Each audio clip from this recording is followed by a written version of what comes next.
What is going on, guys? Welcome to my Facebook fan page, Syrian Nomad. How's everybody doing today? I don't come on here often, but I thought it was just a good time for me to come on here a little bit here, and I wanted to touch base with everybody. I hope everybody's doing okay in these perilous times. Wishing all of you a very, very good evening wherever you may be. I went ahead and posted this chat here on my personal Facebook, Marshall Camus, and on my Syrian dating Facebook page, and also on my Twitter. I have about 300 followers on Twitter, so it'd just be interesting to see how many people will show up here and say hello or pop in. It's not that late. I believe right now it's about 11:32 Mountain Time. Rachel Langley. How's everybody doing today? How you doing, Matt? I just wanted to touch base with everybody, see what was on everybody's minds. I don't really have, particularly I have some things I want to talk about.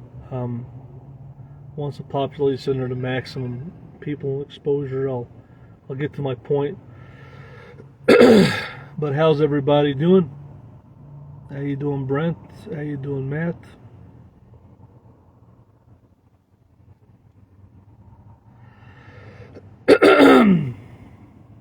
Well, I've came to the conclusion that YouTube is a very, very toxic place. There's a lot of great content creators and a lot of great people on YouTube. Unfortunately, the way they do business is very poor, and there's just a lot of mean people that watch it.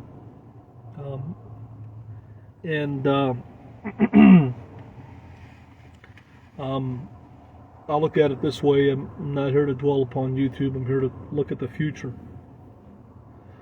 But how's everybody doing? I want to touch base with everybody. I got some things I want to talk to you guys about.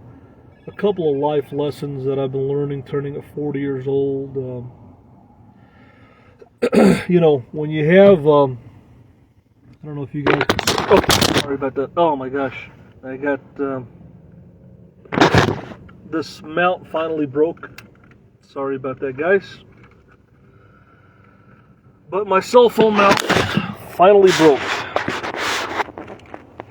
Give me a second here. Finally chipped off after this whole time. Sorry about that,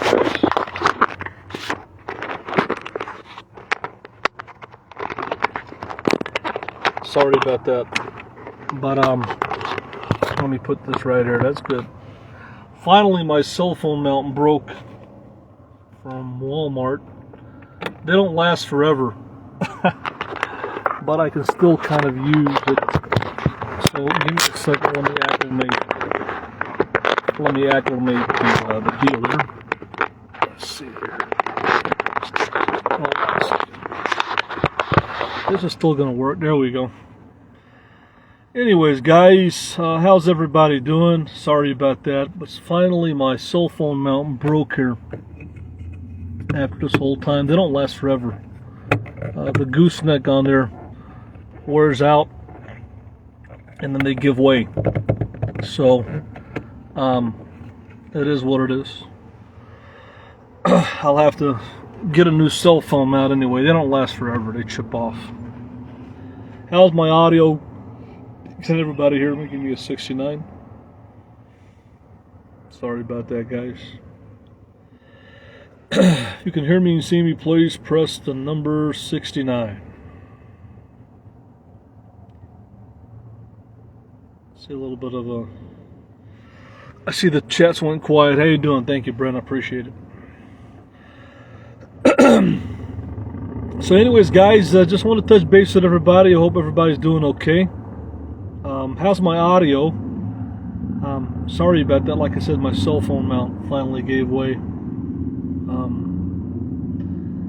It's another beautiful night here in El Paso, Texas, and learning a lot here about this place So, guys, what I want to talk about here today is, you know, I haven't really been concentrating on social media. I've been doing a lot of more important things that I need to attend to. That's why I really haven't opened a TikTok or a Twitch, or that's why I really haven't been active here. I've been investing my time and looking into other things. And I don't want to talk about those things. They're personal, and I had to look into some things, and look into some alternative options and stuff like that. But what I want to talk about here, guys, in a nutshell, I learned something interesting about El Paso, Texas, since I've been here. I've learned a lot of things since I've been here, since Christmas. I've learned a lot of things. And in a nutshell, guys, I just want to say I've always wondered what the climate was like when I originally got here. And I realized that you're talking about a mountain desert climate. And essentially, this elevation here is 3,800 feet. Even though it's really down south, the elevation here is supposedly 3,800 feet above sea level. Supposedly is where this town sits at, roughly. And I guess it's even higher once you get into the mountains, which I haven't really been into the mountains, but into the little mountains that are here, Franklin National Park.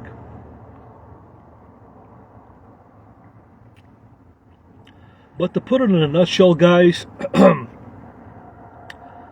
learned a lot since I got here. And one thing that I learned, essentially, that I've learned that there's a big differences with the politics in New Mexico and in Texas. I don't smoke weed, but weed is legal and dispensaries are legal in New Mexico. And my buddy, who's a monger, that's what he does for a living in Albuquerque.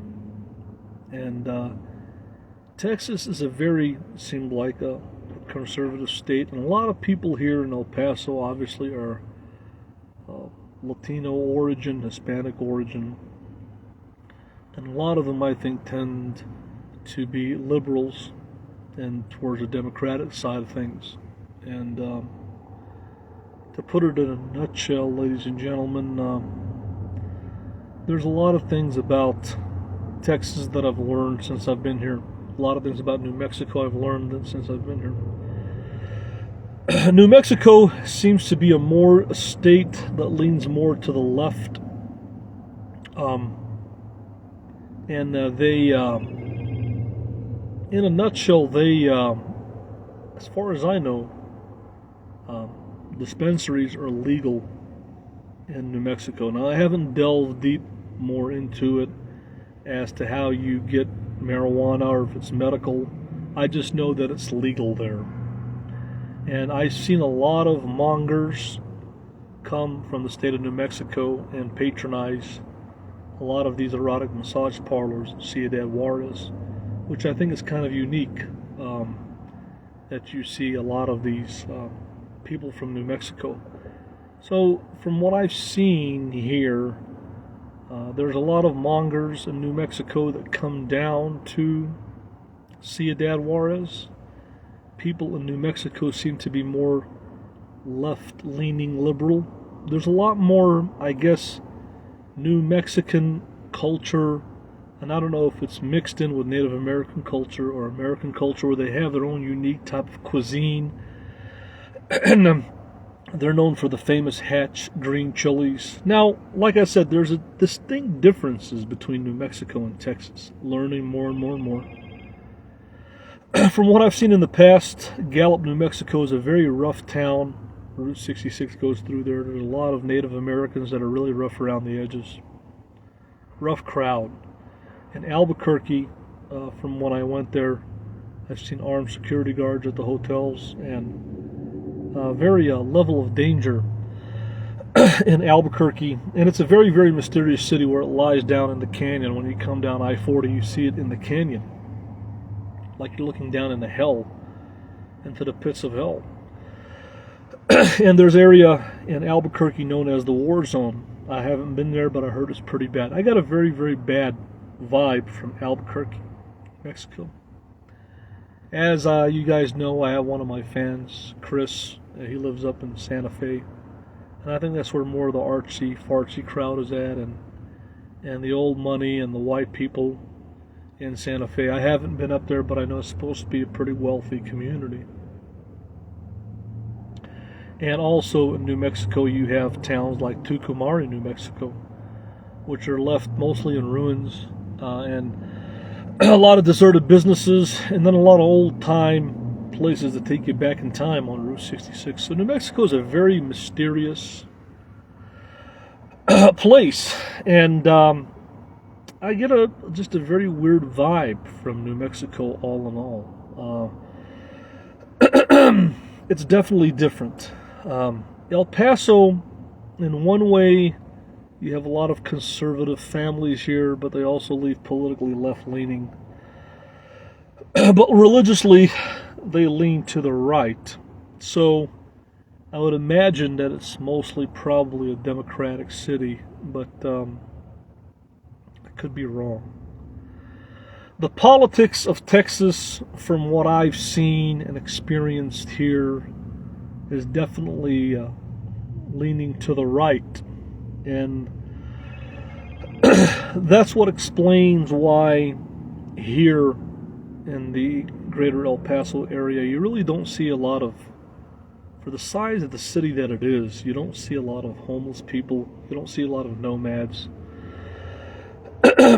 You don't see, it seems like you really don't see a lot of RV parks or mobile home parks. I'm sure they're prevalent, but you don't see that many for the size of the city that it is. And Texas being a state with no income tax, all in all, I'm in a city that predominantly has a base of liberals, but overarching that is the conservative base that really runs the state, which is out of Austin, Texas, which the state overall votes Republican for what we know. So it's a very unique situation. All in all, nothing is perfect in America. We have a lot of blue states that have a lot of problems, and the red states have their own problems too. And that's why I think, and I've always said, we always have to meet towards a happy medium, a moderate medium down the line. So I don't know what the solution is for our country. I just know that letting each state run it its way is the way that it's going now, and it's very evident. It's very evident that you know, that the way that things are going here, my allergies are kicking in a little bit. But it's an interesting city overall, nonetheless. And ultimately, looking at it in the long run of things, what's better for our country? Is it for us to lean to the right, or lean to the left, or lean down the middle?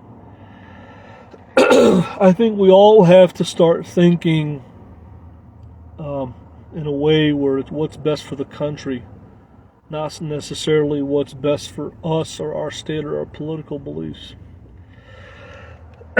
And what the solution is, what the answer is, I don't know. I really don't know, guys.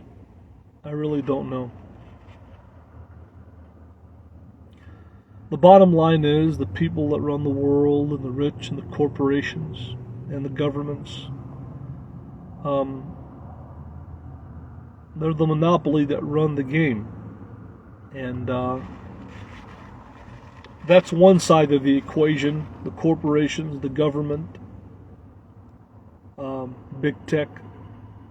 And then the other side of the spectrum is Small Business America, or Small Business Mexico. And what can I say? I've always believed in supporting small businesses, whatever business you patronize, because I really think that's the soul of economy, of middle class, of what makes America great, the land of opportunity, being able to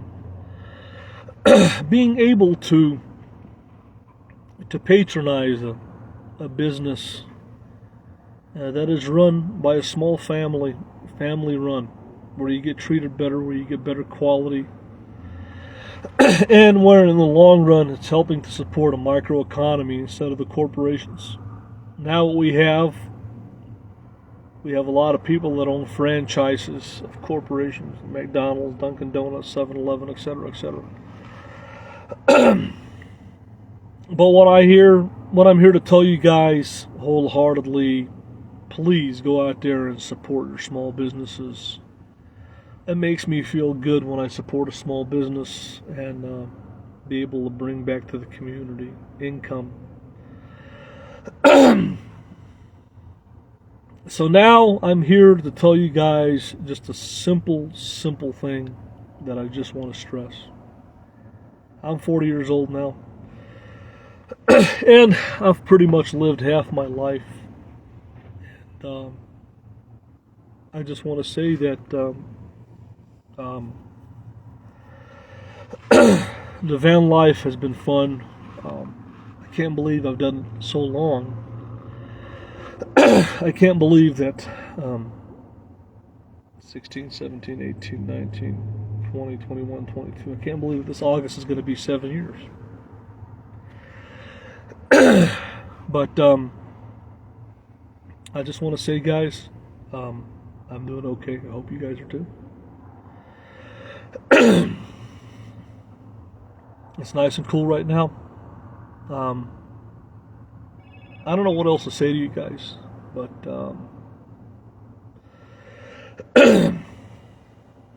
I just want to tell you guys I love you.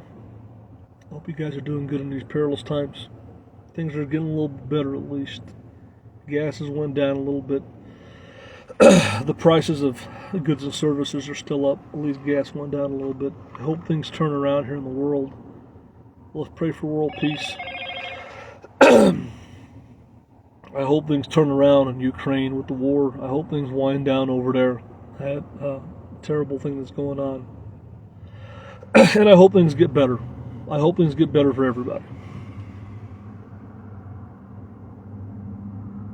That call doesn't sound the best. Yeah, I'm okay. I'm just I just been having, I guess, a little bit under the weather. I've been having a little bit of a runny nose, a little bit of coughing. I think it's the allergies are kicking in. I think trees are in bloom. There's pollen in the air, and my allergies are starting to kind of bother me a little bit, and that's why I've been coughing. And that's why I kind of feel congested a little bit. The allergies are kicking in. Even here in the desert, there's still a form of pollen and allergy. That's why I haven't been feeling that good lately, with being a little bit stuffed up with allergy. But, anyways, guys, I just want to tell you guys I'm okay. Hope you guys are all right.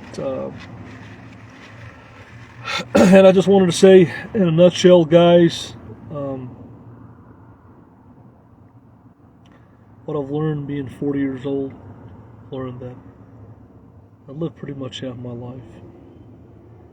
There's gray in my beard, which indicates wisdom, experience. And I've learned to become more patient.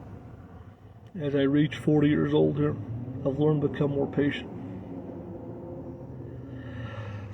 And my patience has been greater.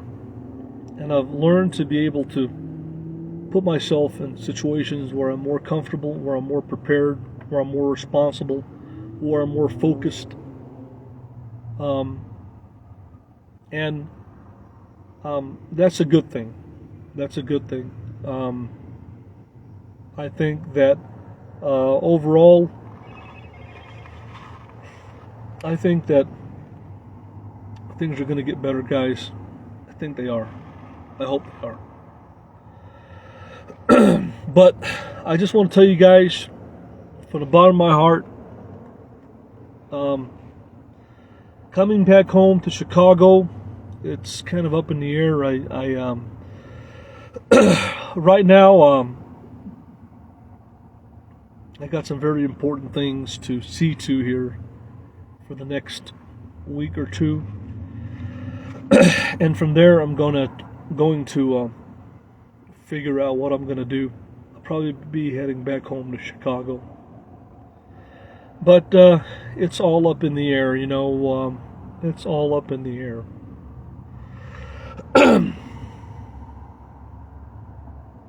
I think that it's been a learning process for me here, guys. And most of the things that I've learned here have been positive, have been good.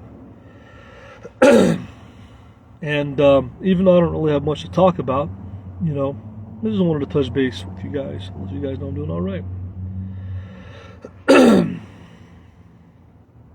So far, the weather hasn't been that bad. It's pretty warm in the daytime, but it gets nice in the nighttime.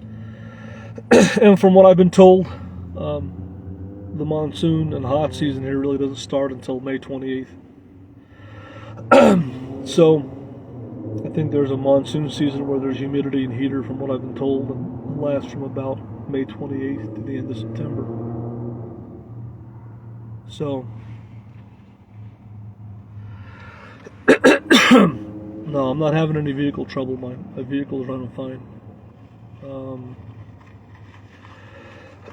I've just been thinking about my future, my alternatives. No, I really haven't been doing anything fun. I've been laying low. I've been laying low as of recent. Trying to conserve my funds and be responsible. I've been laying low. I've been keeping a low profile. I got a very disturbing message again on my phone. I don't know if it's a scam from people to get money, but these weird messages that I'm getting, threats for money, it's a cartel impersonator, I believe, which is kind of freaky. That's came through my phone again, which is a freaky thing. I don't believe it's real, but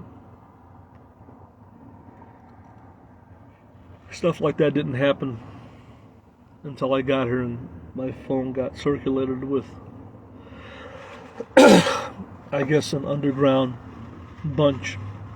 But it's pretty creepy, nonetheless.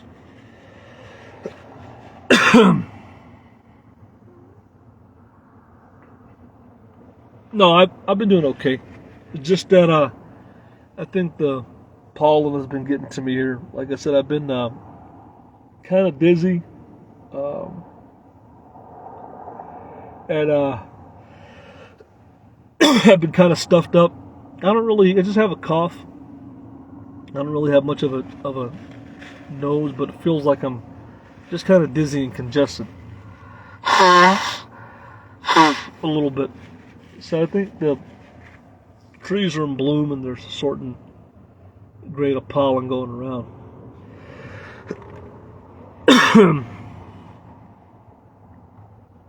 But anyways, guys,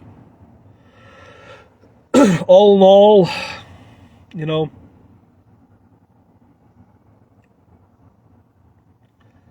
I think social media for me, I think it's probably done with it. I don't know if I'm going to have a new beginning on Twitch or TikTok, or if there's anything really here for me left on Facebook.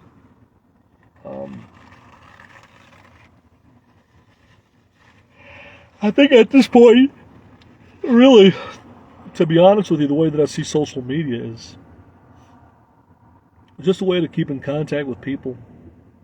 I really don't see it as a viable and alternative and realistic way to make money anymore. Um, YouTube was a viable platform, but now it's came to the point where that's not even viable. And social media, it is what it is.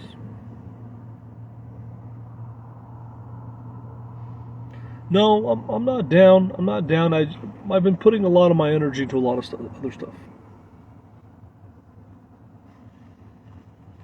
Yeah, I've been eating okay. I got some allergy meds, but I think this pollen and these bloom of trees are bothering me a little bit for the past week or so. But yeah, I'm feeling okay. I think that um,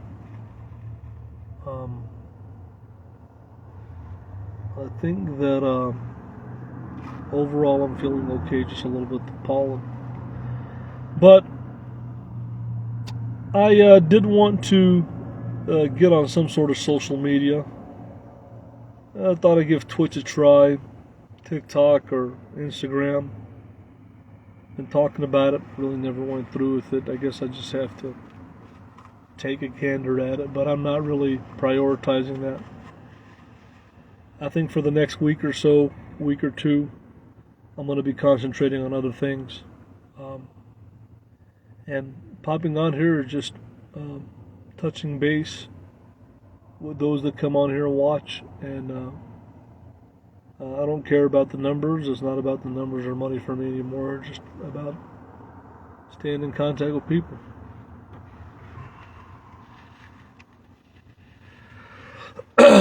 Yeah, I definitely need to go back home to mom. I think that I've been wanting actually to figure out a way to get my mom out of Chicago and either move down to El Paso or San Diego, because Chicago doesn't motivate me anymore. It really doesn't. Chicago doesn't motivate me anymore, and it's a negative place for me. And I want to figure out a way to get my mom out of Chicago. I don't know if it's going to be possible, but I'm trying, and it's not that easy. But overall, I've feel accomplished. I feel good about learning a lot about El Paso and Ciudad Juarez. My next goal is definitely to learn more about Tijuana and San Diego. And I think that I definitely, my interest in getting to know all the border states that border Mexico is definitely my goal, my short-term and long-term goals in life. I want to really get to know all the border towns, get to know the state of Texas, get to know New Mexico and Arizona and Southern California and Arizona, and getting to know this area. And it takes time to do that. It takes a lot of time, and I've just learned soaked in a lot of information since I've been here. And it's been a great learning process for me. And I could write a book on it, you know. But I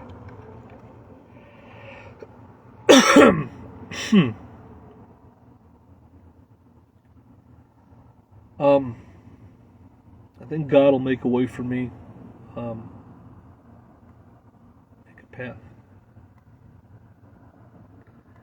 Now, I haven't been across the border. I've been laying low.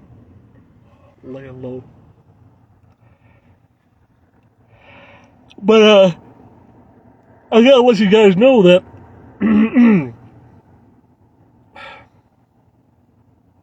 all in all,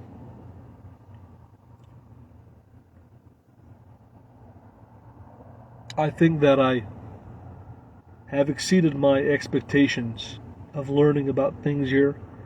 I didn't learn everything about it, but I learned a lot. There's still a lot more to learn, but I didn't think I was going to stay here this long and stick around.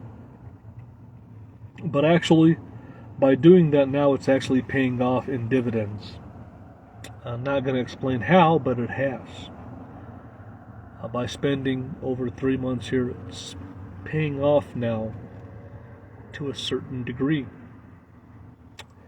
And I believe when you ground yourself somewhere and you really get to learn it, it helps you out more in the long run, because then you learn the pros and cons of that area. And I enjoy doing that. I've never spent so much time in one town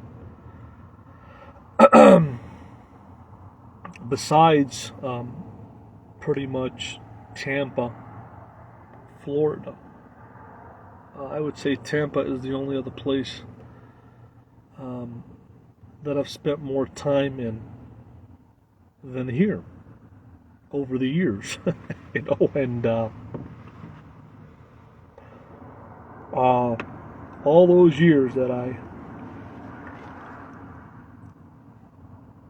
years on the road spent in Florida, it was quite an experience, you know.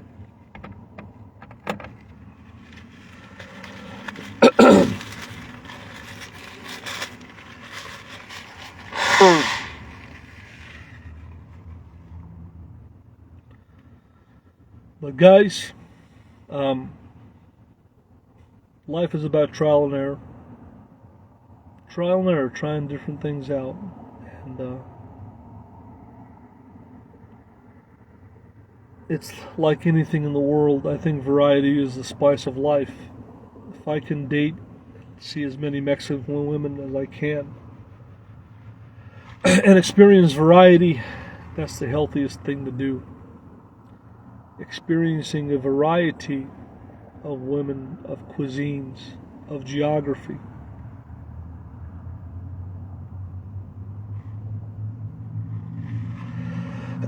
No, I don't think that driving a truck is for me. Absolutely not. I enjoy the freedom of the van life. I enjoy the freedom of being a local. I think that driving a truck is not for everybody. And I don't think it's for me, because ultimately I don't think that's what makes me happy.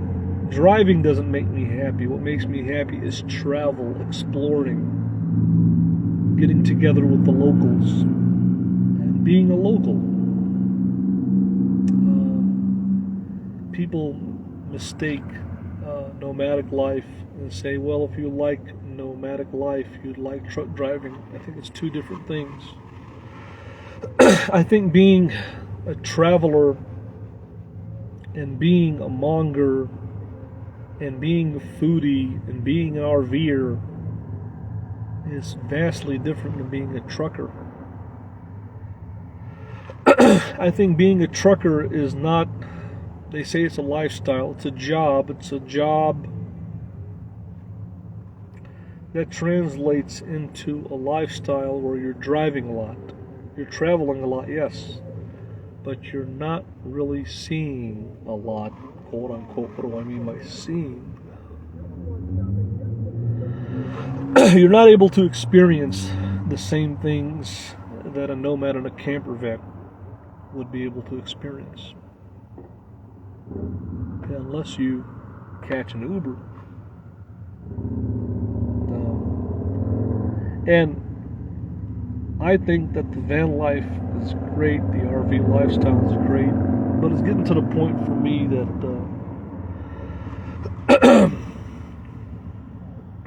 my van life, in a way, might be coming to an end full time, because I'm going to have to ground myself somewhere eventually. And being out on the road and doing what I'm doing is not an easy thing to do. And I think it's going to be better for me if I, in the long run, establish myself somewhere. And I think definitely it's going to be a toss-up between San Diego and El Paso. I need to go to San Diego and Tijuana. I need to investigate. I need to take my time to be able to see what the difference is, to be able to see what the opportunities are, to be able to compare the two.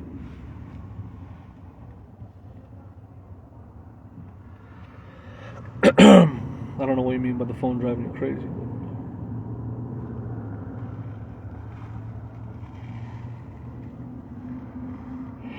But I think that I've done the right things this year. I can't believe that we're already into April, actually, this year. And we're going into May. Time flies by. I think that this year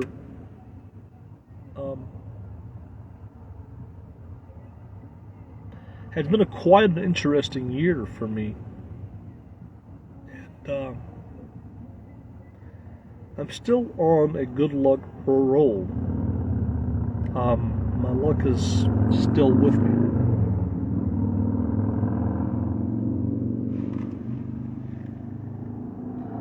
Oh, the ringing. Yeah, well, I can deafen that with the audio settings.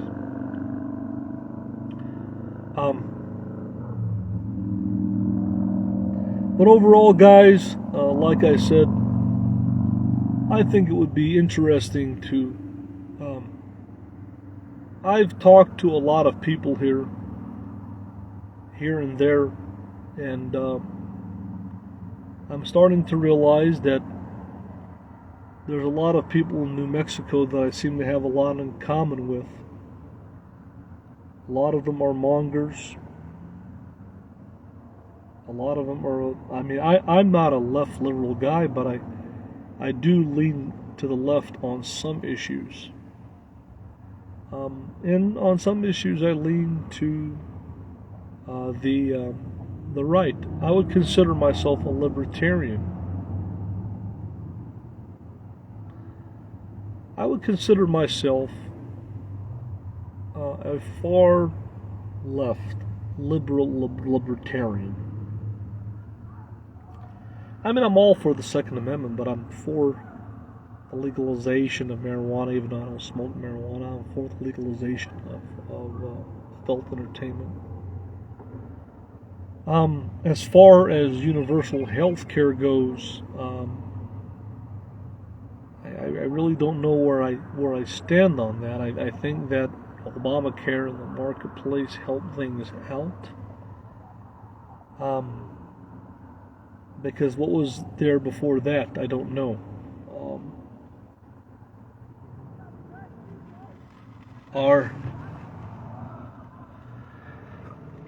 Yeah, things are getting choppy. Things are getting choppy, you know.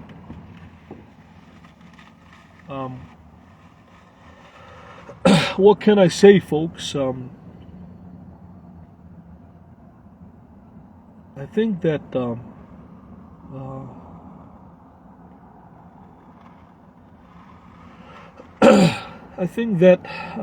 life is a learning process. I am in Paso, Texas.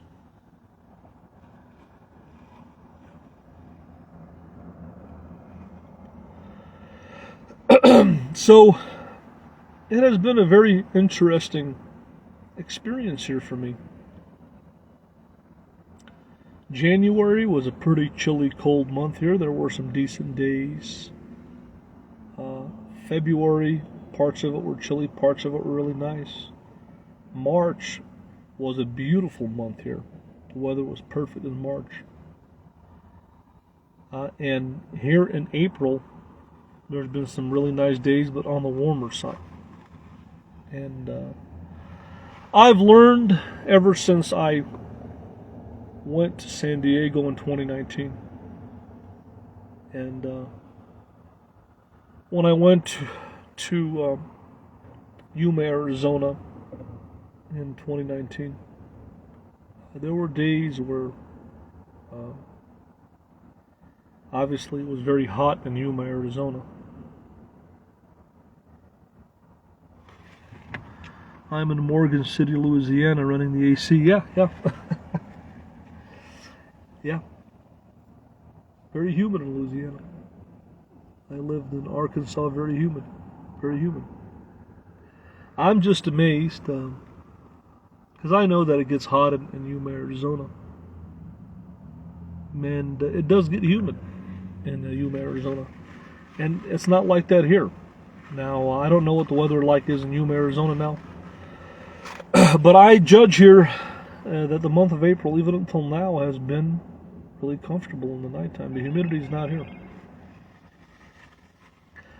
But what I've learned, and what I learned today, is the key to the desert Southwest. We all know it doesn't rain here a lot. But in 2019, when I was in Yuma, Arizona, and when I went to, I'm in El Paso. The one key thing that people have to look at weather is not the temperature, it's your dew point level. Your dew point level measures your humidity. And the lower the dew point, the lower your humidity is. And a lot of times it's difficult to find the dew points for a place. They don't usually list that. I grew up in Arkansas. I know how hot and humid it gets there. It gets oppressive.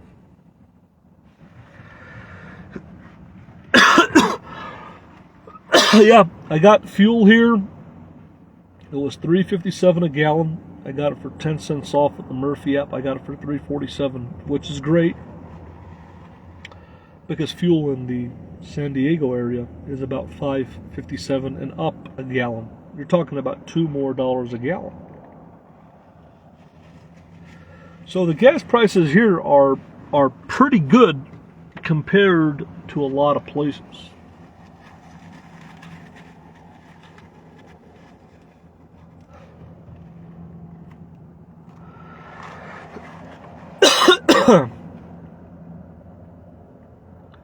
So I went to New Orleans in 2013. It was an interesting experience. I stayed in the French Quarter about 10 days. I stayed at a timeshare called the Maison Pierre Lafitte.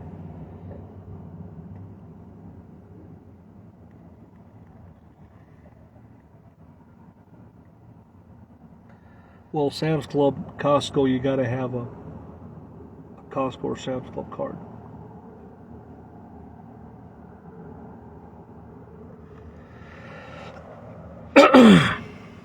Not bad for gas. Still way too much money though. Yeah, it is. Yeah.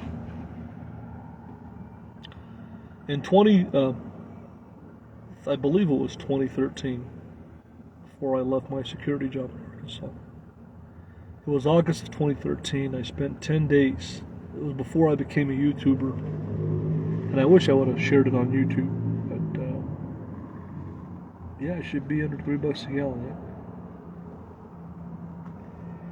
Yeah, gas should be about $2.50 to $3 a gallon. You know, in my opinion, I think $2.50 to $2.75 would be good.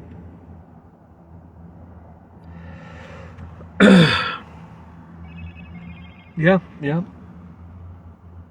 But in somebody said they're from Louisiana. In 2013, I went to, before I became a YouTuber, I started YouTube around 2014.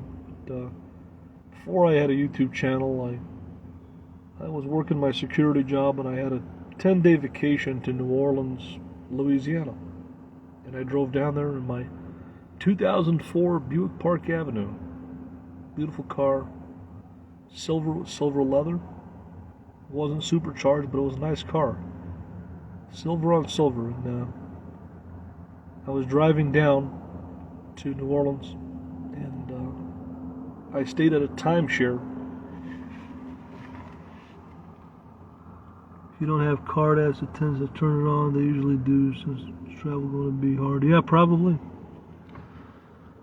See, if you don't have card ass attendants to turn it on, they usually do, since you travel, it's going to be hard to get same person. Well, maybe you're right.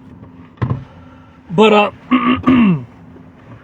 don't know, Sean, if you're in, or somebody said they're in Louisiana, but when I was in New Orleans in 2013, I stayed, my buddy got me a timeshare condo at BRB, okay. My buddy got me a timeshare condo for 7 days at an old timeshare. It had a spiral staircase, very old building, called the Maison Pierre Lafitte, right above the McDonald's on Roosevelt and Canal. And I had a room that was over facing the main street, and it was really hot in that room. The air conditioner wasn't working well, and I told them to move me into an interior room that didn't really have a good view, but it was cooler in there. Got very hot in New Orleans. I was told not to park my vehicle in the $5 parking lot, that it could get broken into by the thugs and homeless by the cemetery. So I paid $20 a day to park my vehicle in a garage with an attendant. This was back in 2013.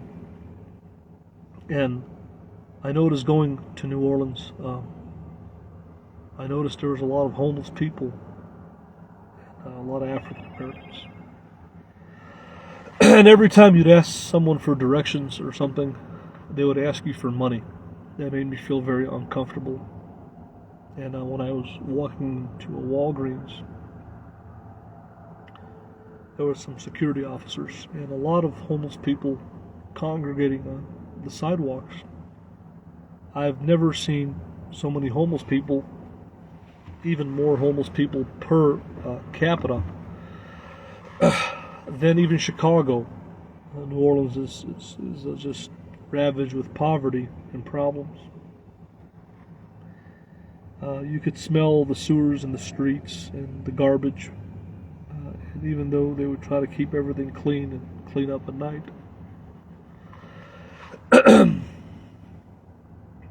And then I stayed a couple days at the Westin Hotel. I remember the rooms there were $100 a night. 25th floor, I believe, at a Westin. And I don't know how much they are now. They're probably more now.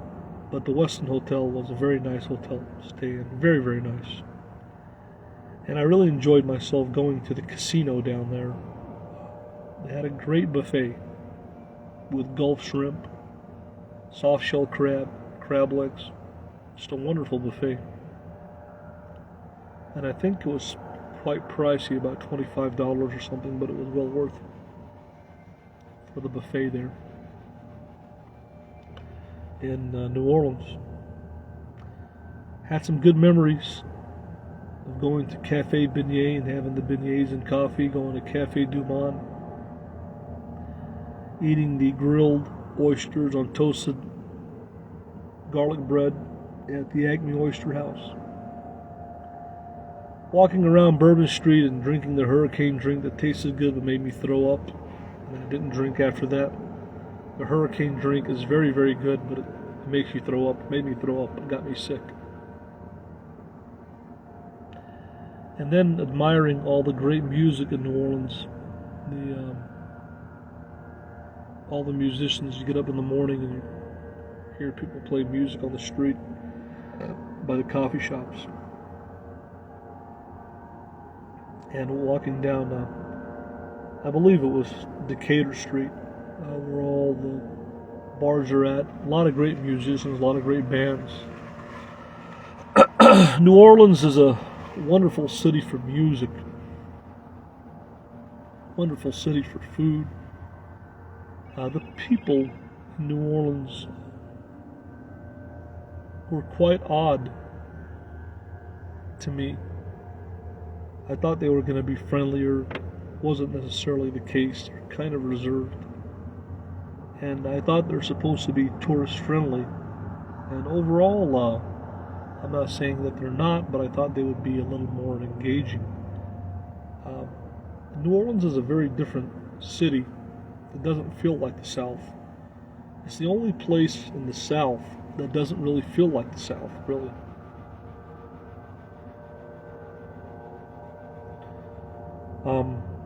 It's definitely unique. It definitely has a flair.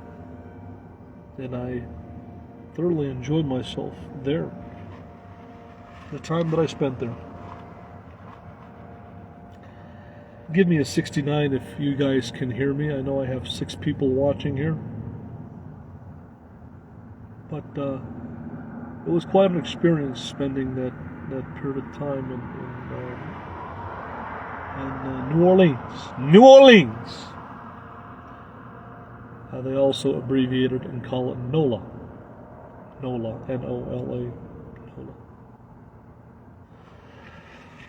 I feel better now. The weather is getting cooler by the hour. And yes, indeed. But ladies and gentlemen, I'm going to probably go ahead and wrap this up. I'm going to go on my personal Facebook, Marshall Camus, and try to touch base with my personal friends and family, but I will do it on a public stream. So if you guys care to join my public live stream on my personal Facebook, Marshall Camus, feel free to. I'll do that. Be going live on my personal Facebook, Marshall Camus, following this. For those of you that want to watch, you can watch. Feel free to watch. But guys, that is what it is. It is what it is, folks. One thing I want to tell you guys, a couple things before I wrap this up here tonight. I want to tell you guys a couple things. I've never been a very patient person. But as I get older, I have greater patience overall. I think that patience is one of the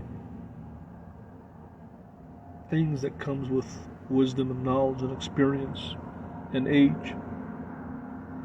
Patience is one of the greatest things in human life.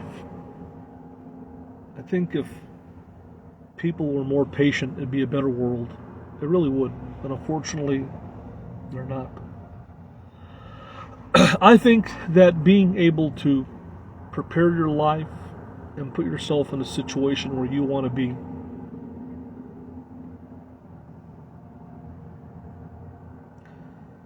and being prepared is also a very essential thing in life. Planning and preparation. Don't get me wrong, sometimes it's fun to live life a day at a time and play it by the cuff. But in the long run of things, being prepared, having preparation, in the long run will make you happy in the long run. At the same time, by the same token, I realize in life, if you plan too far ahead, if you pile too many responsibilities upon yourself, you'll get stressed out, and the quality of your work and the quality of your deeds will be lower. Why do I say that? Ladies and gentlemen, in a 24 hours in a day, there's only so much a human being can do. There's only so much a human being can accomplish. I believe with anything in life, you get in life what you put into it. You get out of life what you put into it. I believe in life, you'll be happier if you strive for quality rather than quantity.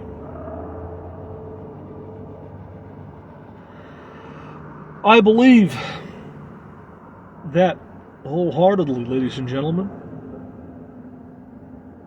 Sometimes, when you go to a buffet, they might have a lot of things, but you might like only one or two items. Now, variety is the spice of life, but quality also is the spice of life. And that's why I've learned over the years, for example, when it comes to food,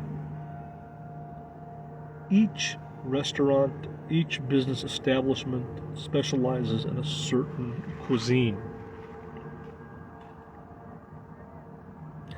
And let's take, for example, and give me a 69 if you guys can hear me. I'd appreciate it. I have 6 people watching. If you're not ghost watching, please give me a 69. Let me know if you can hear me. But what do I mean by concentrating and focusing your life, your efforts on something to create a better product? Give me a 69 if you guys can hear me. I'd appreciate that. We got Jag on here. Joe Kalanji, how you doing, buddy? Miles Moore. What do I mean, ladies and gentlemen? In life, every business, every restaurant, every manufacturer of anything, or producer of a product, item, or good specializes in something.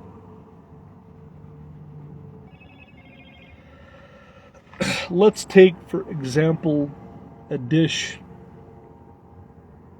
that is truly a dish that is specialized. A lot of people don't know that there's a dish, taco, it's called al pastor. It's a marinated pork that's put on a spit that's shaved off like chicken or beef shawarma. I believe, from my research, that it originated from shawarma, from the Lebanese, I believe. And over the years, I've seen a lot of people try to serve shawarma or al pastor on a flat top griddle, and it just doesn't taste the same. It doesn't really replicate the original. And so, what I'm saying in a nutshell is this: in order to get a really good al pastor pork, al pastor taco, or a beef or chicken shawarma, you truly have to go to a place that really specializes in item. You might go to a place that actually has it on the spit. It doesn't mean that it's going to be good.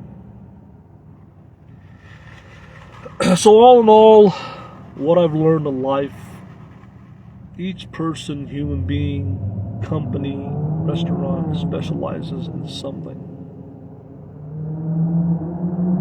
And don't get me wrong, variety is the spice of life, and I enjoy buffets.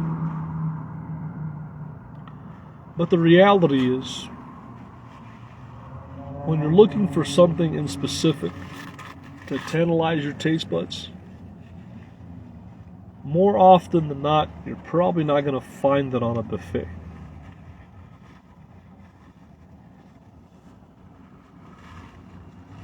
Even though there are great buffets out there.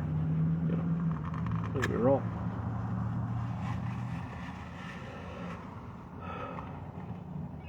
But in life, I just want to say, guys, enjoy the variety, experiment, but at the same time, when you're focused on something and you have a goal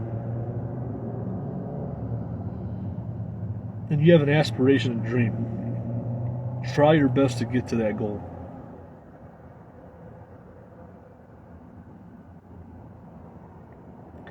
And let's put it this way. I love snow crab legs, and I'm starting to realize that, you can't find snow crab legs in the buffet anymore. You really can't.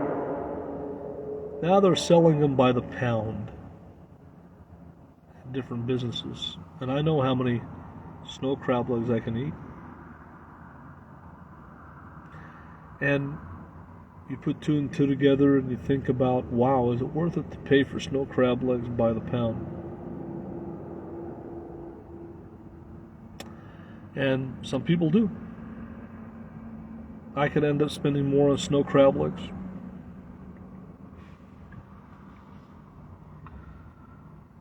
$3.60 lowest price. Yeah, I use gas, buddy. I do use it. Let's take, for example, snow crab legs. I don't know if the Vegas buffets are carrying anymore, but you can't find them in any of the other Chinese buffets anymore. And a lot of the places that did sell them went out of business. And you start to realize that they are really a delicacy now.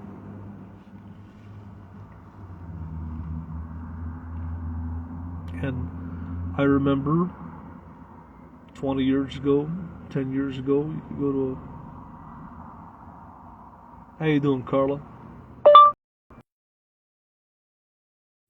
Something popped up that was weird. But anyways, you start to realize now that, if you give me a 69 if you guys can hear me, but you start to realize now that snow crab legs are a commodity, very rare commodity. Can't find them.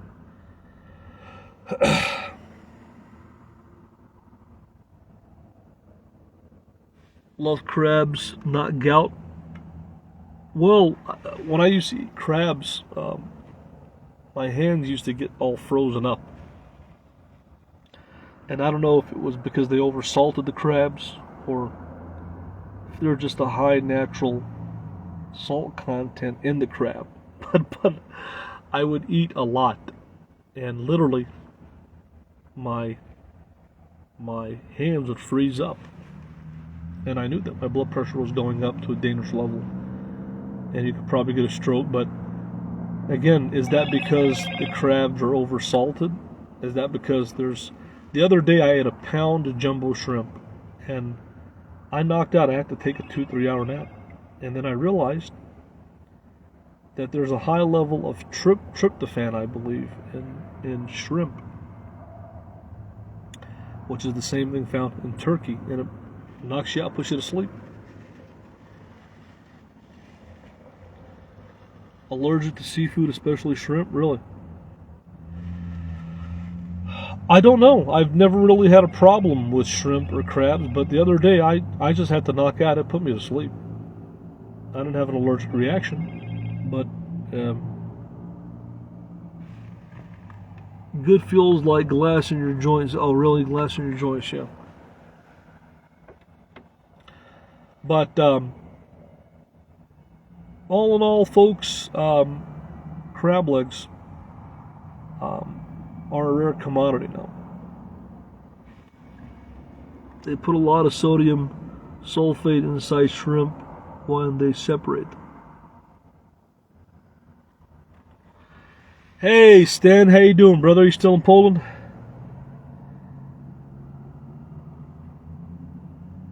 Yeah, well, my buddy Mr. X has gout, and he has cellulitis in his hand, and that's a result from beef products and stuff of that nature. Gout can be a lot of pain in your feet, in your hands. You can get cellulitis, inflammation. It's bad. Mr. X have had some bouts with it, and it's pretty nasty.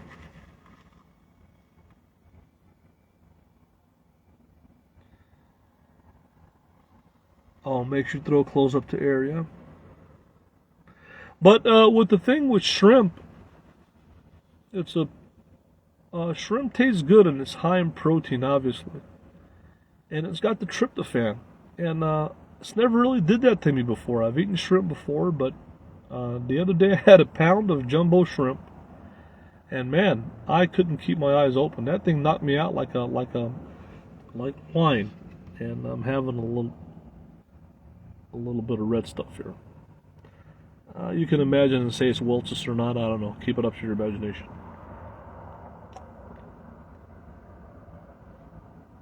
But definitely,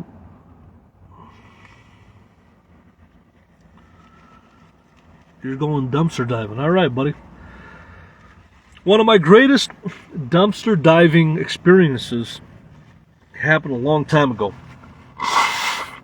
Golly, I forgot what year it was. It could have been I think it was 2017 or 2018. Or maybe somewhere around there, 2016. It wasn't really dumpster diving per se. My greatest dumpster diving experience has been, I had a buddy of mine who worked for a food distributor company. They used to test out generic products as food, and then the leftover stuff they would throw away in a dumpster, which was, in the cold weather of Chicago, preserved food actually. And there was all kinds of stuff in there, cheese and ice cream and cereal and pizzas and all kinds of stuff. And one time I got my sister 2 cartfuls of great food that was preserved by the cold weather of Chicago. But my greatest dumpster diving, I wouldn't necessarily call it dumpster diving, but I went to a 7-Eleven in Chicago, and a lot of the sandwiches, they have an expiration date on them.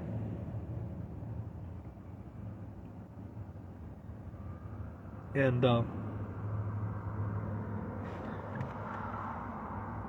oh, really? A lot of 7-Elevens, they would throw away their sandwiches in a dumpster, and homeless people would get the sandwiches and eat them and all that. And one night I went to a 7-Eleven, and they were about to throw away the sandwiches that were about to expire. And I was able to get literally probably $30 or $40 worth of 7-Eleven breakfast and deli sandwiches, which were great tasting, which were not spoiled or nothing, just had the end date. And one time I shared that on YouTube, and people thought I went dumpster diving. I didn't get them out of a dumpster. I got them directly from the employee. And then later on, what they used to do is they used to throw all those sandwiches away at the end of the day when their date expires, and homeless people would go in the garbage dumpsters and get the sandwiches. And then they started locking up the dumpsters. And then after that, the vendors would come and actually collect the sandwiches and put them in a container and take them with them, because they didn't want anyone possibly getting sick or whatever, if there was mold or something on the sandwich, and being liable for it. But just because there's an end date on the sandwich doesn't mean it tastes bad. Sometimes they do, sometimes they don't. It all depends.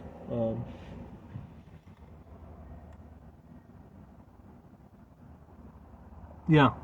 But Dunkin' Donuts throws away perfectly good bagels and donuts and muffins at the end of the day. And back in the day, when you got to know the clerk, they would give you a bunch of donuts and muffins and bagels. But then a lot of these are franchise owned, and they would say it's against the rules. Sometimes when you go to a pizza place, there's pizzas that people order that never picked up, and you can get a free pizza, a really good, pretty much a free pizza. When you go to fried chicken places, when they're closing, they're going to end up throwing away the chicken. Now, what a lot of places are doing, as far as, when you go to Popeyes or Church's or KFC, sometimes you can get a great deal on chicken at closing time, because they're going to end up throwing that chicken away, and you can make a deal with the manager or the shift leader and say, hey, look, I'm going to buy all that chicken from you.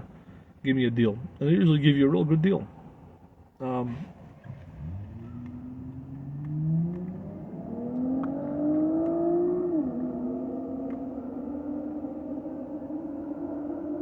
KFC tosses chicken, yeah. And but a lot of places, what they're doing now, whether it's Dunkin' Donuts or KFC, or a lot of places will say we're open till 10 p.m., but then they close the lobby at 8, and they leave the drive-thru open for the next 2 hours. And,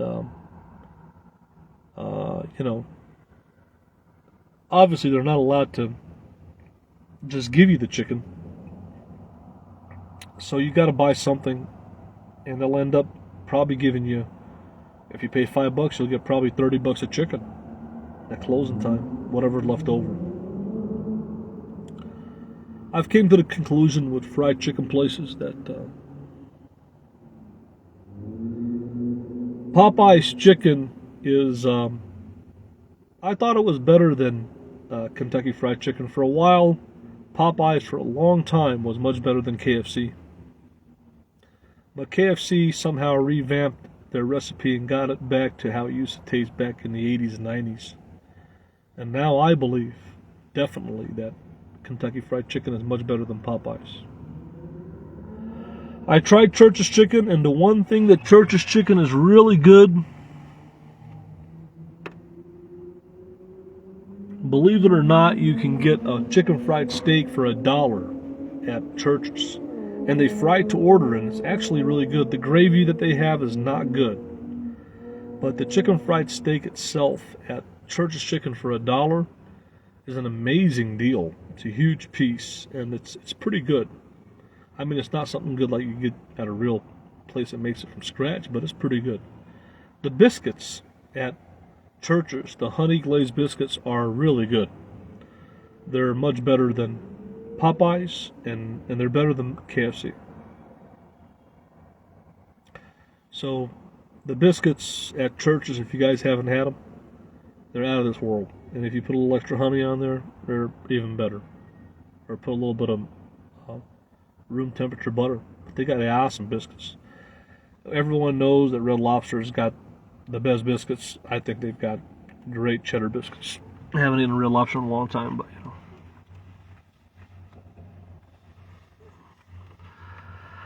Oh yeah, Camo Dave, man.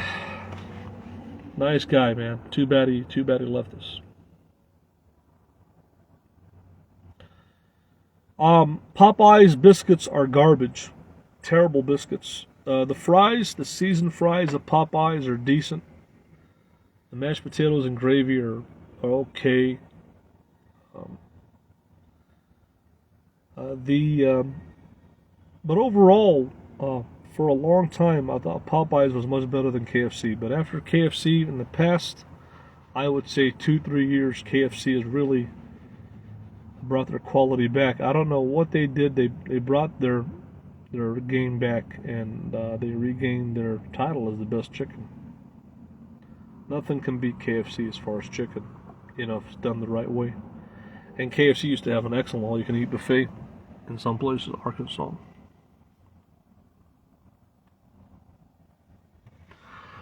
Yeah, Camo Dave was a nice guy. He left us too soon. Nice guy, man. Nice guy.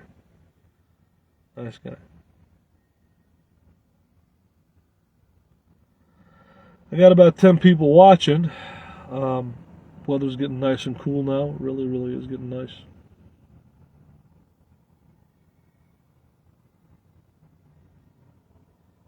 Let's see who's watching here. I'm just curious. Janice, how you doing, Janice? Tim, Carla, how you doing? Peter Jacobs, I don't know who you are. Joe Kalanji, how you doing, buddy? Miles Moore.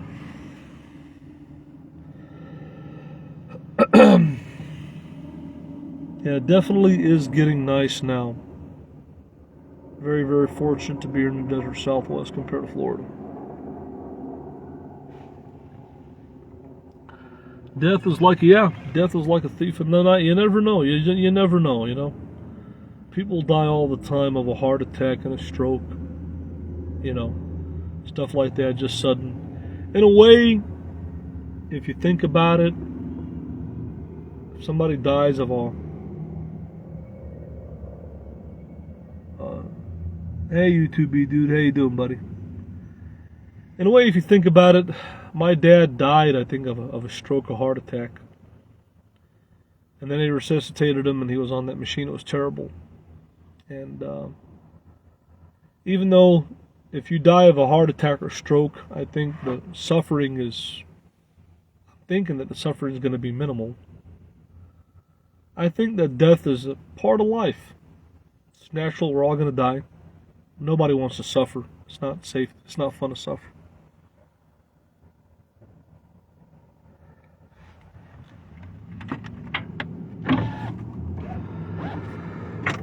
Yeah. You never know how much time we have left. You never know how we're going to go.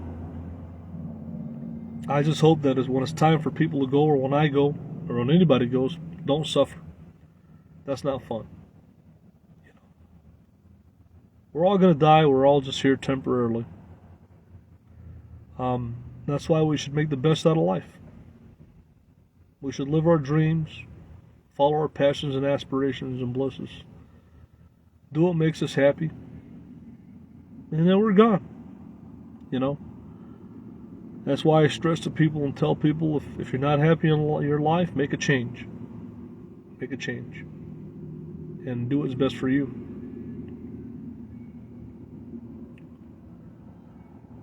That doesn't mean don't be responsible. That doesn't mean don't prepare.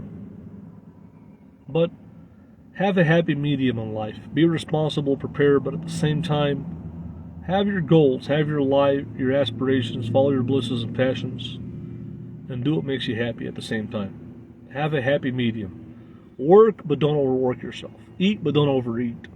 Don't overdo anything. Everything in moderation is a great thing.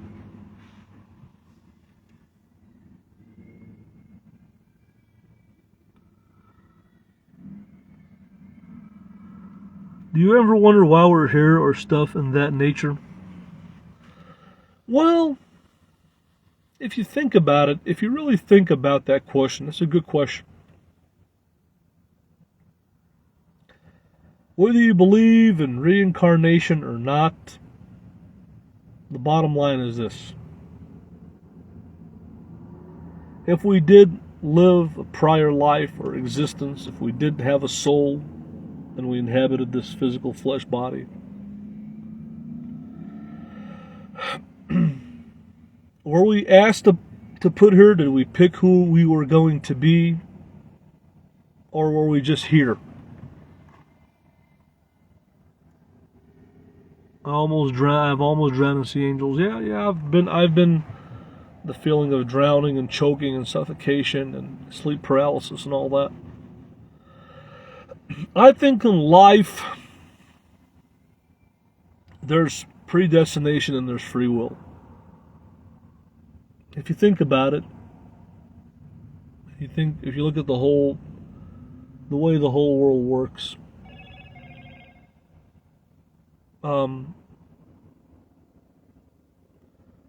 sometimes you think about yourself and you ask why you're here. Why are you here? Why are we here? What is the purpose? What is the purpose? Everyone has a purpose in life. From a homeless person on the streets to a billionaire like Warren Buffett.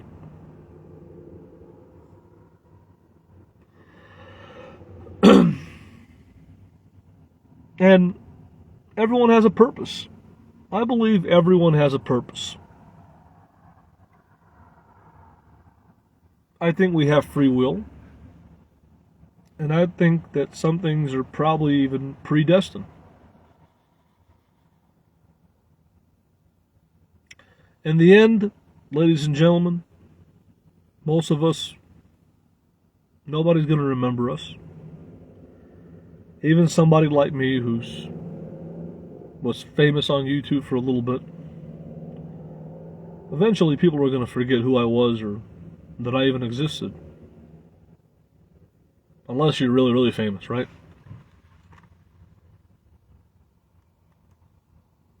Yeah, you can get attacked by demons, yeah, Carla. So in the end, I think the one thing that we all need to concentrate on is this. Not how much money we make or how many things we can accumulate. Life isn't about material possessions or money. It's about our happiness. It's about loving one another, loving our friends, loving our family, and doing the things that we love, following our passion and blisses. I think if we can focus on those things, we've accomplished our goal in life. We all have a different gift and a different purpose on earth. And we all have a purpose.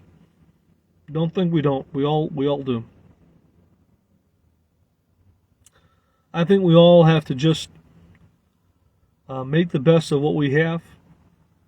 Be happy, follow our passion and blisses.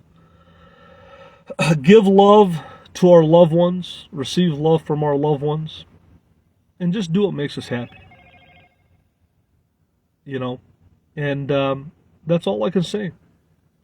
Some people have a gift of cooking, of entertaining. Some people have a gift of being provider to the family. But we all have a function. We all have a purpose. And that's the bottom line. And if you feel like you don't have a purpose, well, your purpose is probably just to exist and just be happy in life.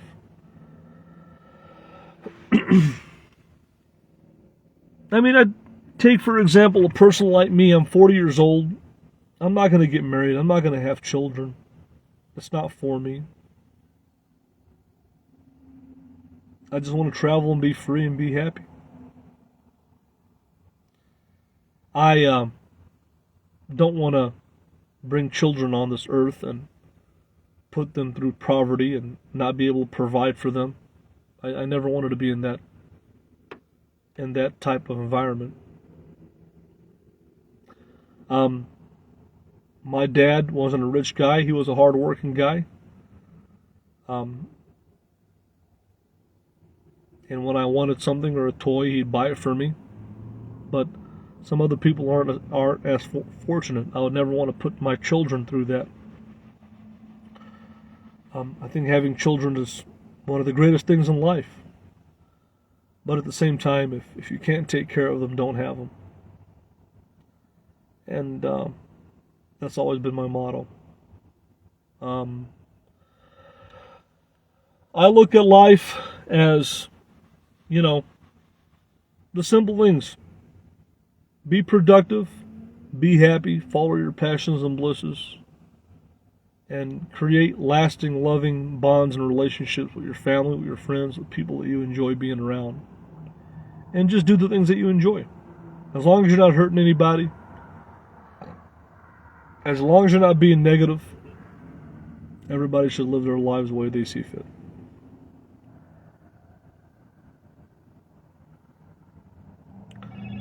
And I don't know if there's a purpose to that or a goal to that. Some people have a greater purpose in life. Obviously, there's inventors.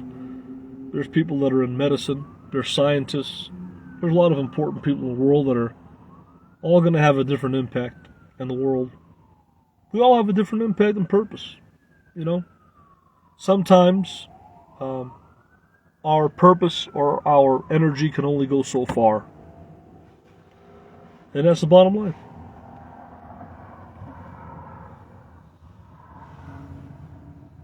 Yeah. Yep, I feel what you're saying, Carla.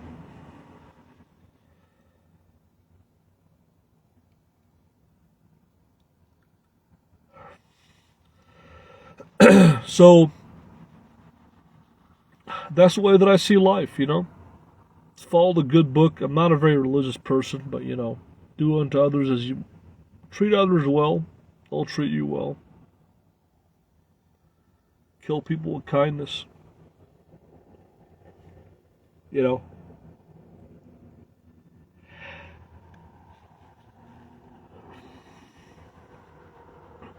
And just know that even if you don't know what your purpose is, it's not meant to be known, I think, why everything is the way it is. Well,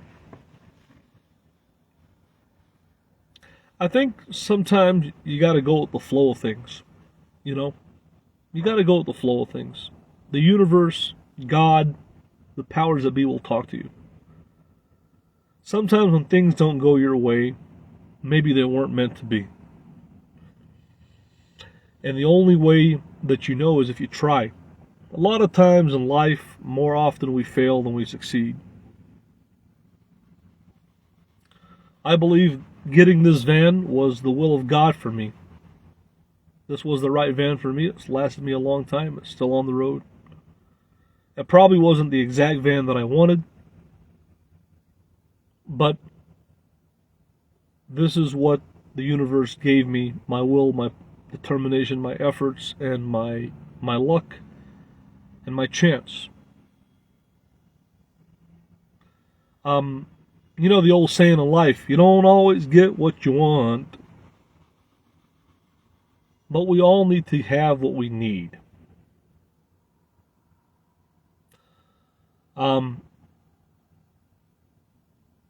That's the bottom line. Make the best of what you got.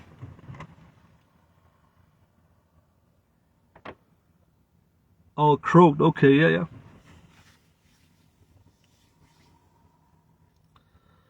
Yeah, so I just think, ladies and gentlemen, that living in a van has opened up my mind. I have the peace and solace and comfort of being in my van. And if I don't feel comfortable in an area, in a situation, I can turn my key and go. Right now, I'm sitting in a parking lot here all alone. Is it a little bit creepy? Yeah, there's a little bit of a creep factor, but I know I'm in a really good area in town. I don't really see any thugs or homeless people around here. I could probably I sleep in here with my pop-out windows open, and anybody could come and open the door and come in. I'm not worried. Because I have let's say, a false sense of security. And I used to be afraid when I used to do this, but not anymore. I live by the beach in Miami, working 2 jobs, really, okay. So, I happen to be in a pretty good part of town here, where you have decent people and decent homes, and it's very quiet, and it's very peaceful. And the only thing that's kind of unusual is these lights in the parking lot that are kind of strobing on and off, which I find a little bit unusual, but maybe there's a burned out light or something going on. But if you look at it at the grand scheme of things, where I'm at right now is really safe, I think. It's really quiet. And I have the whole parking lot to myself. And it's quiet, and it's relaxing and peaceful. And I've been here before, and I've had great experiences here of urban camping. And to put 2 and 2 together here, you know, I'm at a parking lot. I'm not close to the highway, so I don't hear the highway noise. I'm not close to the road. I don't really hear the road noise. I'm not at a truck stop or rest area where you hear all that noise. And I'm in an area where there's single family homes and nice apartments and just good working people. And it's a great area. You believe that we will get to see live ones again in the afterlife? Our loved ones? Well, my answer to that is this. You know, before my dad passed away, I used to hear his voice. People might say that I'm schizophrenic, but I used to hear his voice come from another dimension. Now, was that really him? Or was it just a projection of my mind making that happen? Or was it an entity? I've seen my father. I've heard his voice. I've heard his voice when he was alive and after he passed away. In the background, I've seen him in dreams. Now, whether you want to interpret if this is your mind making it happen or if this is actually him, I can say this, and I believe this. Our brain is a very powerful thing. We're able to see different things in the astral realm and in the dream state. When we leave this body, there is another existence. I believe that there definitely is something. The question is, you know, when we die, our physical body is dead. Is that other side there? And really the only way to know that is if you actually die. And obviously from a lot of people that have had near-death experiences or that have died and came back, there's been a lot of evidence over the years that suggests so. I heard my dad's voice call out my name. I once stuck a screwdriver in a socket and he appeared to me at 3 years old. Really, yeah. So, from a lot of near-death experiences and what I've heard, I used to listen to Coast to Coast AM for years. A lot of near-death experiences and stuff of that nature. Obviously, the evidence and the testimony of a lot of people say that there is another side. And I believe the other side is similar to what you would be in a dream state. Now, the question is, when you're on the other side, are you physically here on earth, but just not physically present? Or are you on another planet? Are you on another universe? Are you on another dimension? It's definitely non-physical. It's a mental state of consciousness, the afterlife. A mental state of consciousness. But the question is, are you in control of your consciousness? Something in control of your consciousness. What's on the other side? There's dreams that I've seen that I was having sex, which was a lot of fun. There's dreams where I was being tortured. I mean, most of the dreams and most of the stuff that I've seen on the other side are bad. You know.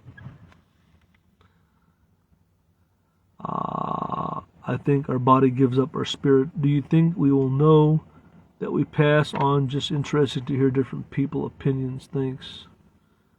Do you think we will know that we have passed on?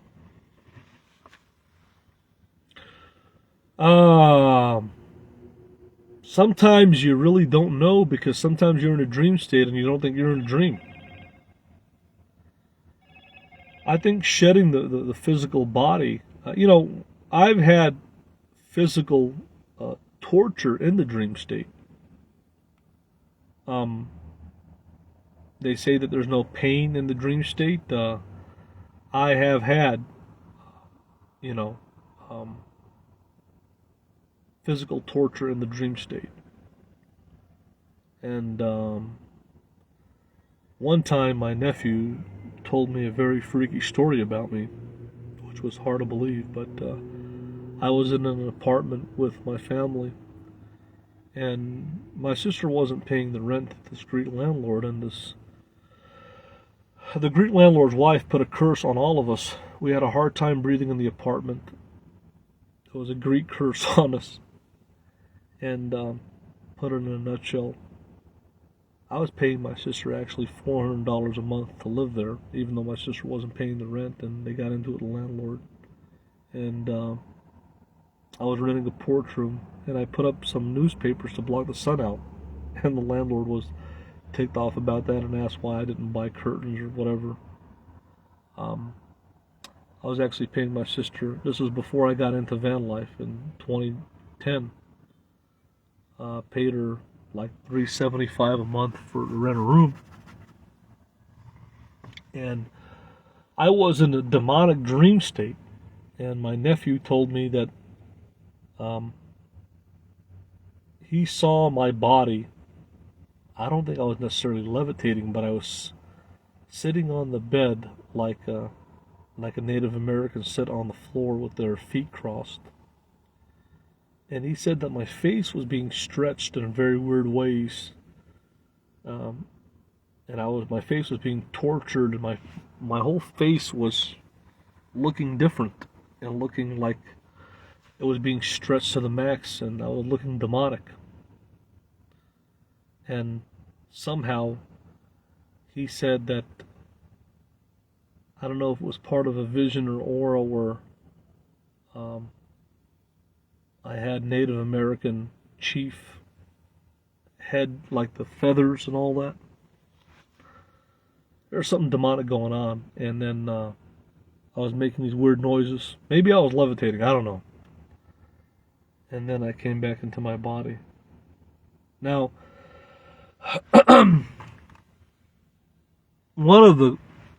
I've seen apparitions before. I've seen an apparition like Inspector Gadget. I've seen an apparition that had a face made of fire flames. The one thing that I saw that was very clear and concise at 3 in the morning at my security job in Illinois, I was looking in the lobby where people check in behind the plexiglass of my office. And I saw a clear, concise, full vision of a Native American chief. And it was at the same site that I was at where I heard my dad's voice come out of nowhere.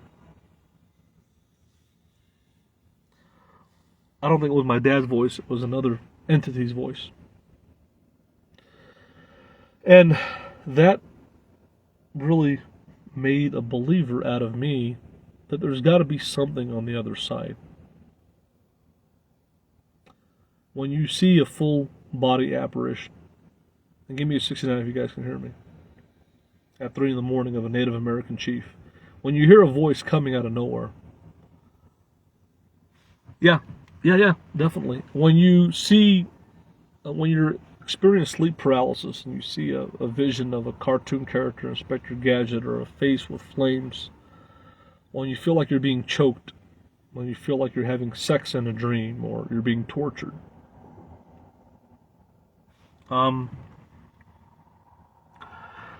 when you experience and see these things, I've seen unidentified flying objects in the sky. My dad has actually had an experience with a UFO where a laser hit his windshield and he swallowed his bubble gum and he saw all these trees moving. My dad had a UFO encounter late at night. When you experience sleep paralysis and you see entities and you hear voices and you see visions of entities, I've heard and seen and felt things at cemeteries. We had an Indian visit our school. When he danced, I saw a ball of flame and the spirit of a snake caught by breath. I passed out. Yeah. So, when you see a dream, you might think that your mind is making it happen. I don't do drugs, I don't drink, I don't smoke. I wasn't hallucinating at my job when I heard a voice, when I saw the Native American entity. So, we can't chalk it up to hallucination.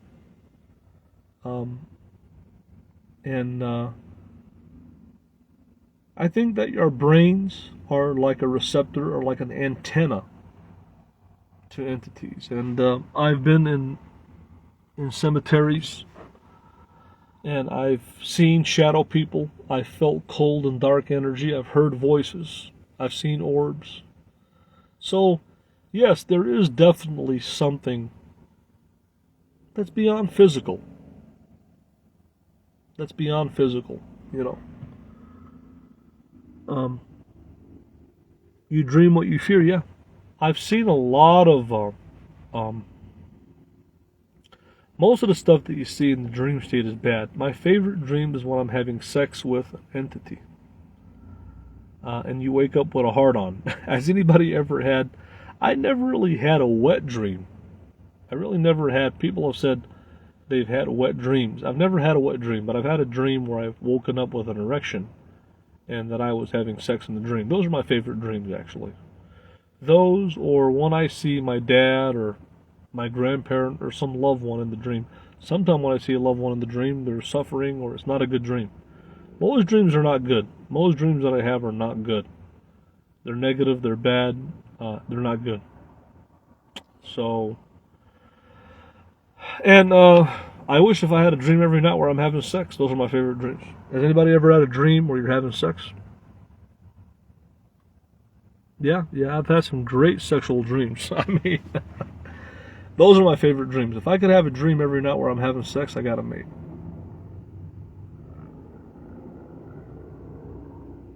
No, I don't fear sex, no.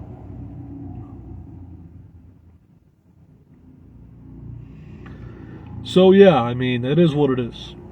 It is what it is, folks. You know. Yeah, I'm really in the mood to have a hangout here tonight. I always dream I am floating in water. That's not good. Drowning, that's not a good thing. They can kill you in your dream. You don't want that. I don't know how to swim. I like water. Water is beautiful. I love seafood, but I'm terrified of it. You know, I don't know how to swim.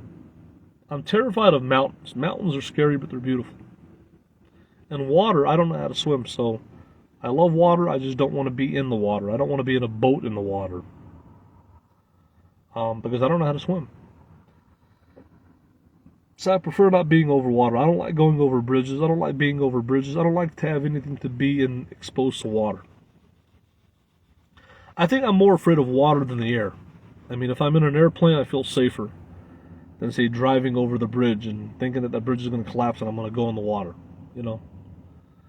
So I think I'm more scared of water than even mountains or probably heights, or because when you're in water and you don't know how to swim, you're dead, you know. But yeah, I've actually had some great dreams. I've actually had better sex in dreams than in real life. That's how good they are. Yeah, I think the sexual dreams have been great. A lot of them are great. And a lot of them have actually been better than sex in real life. Not that sex in real life isn't bad, but a sexual dream is great.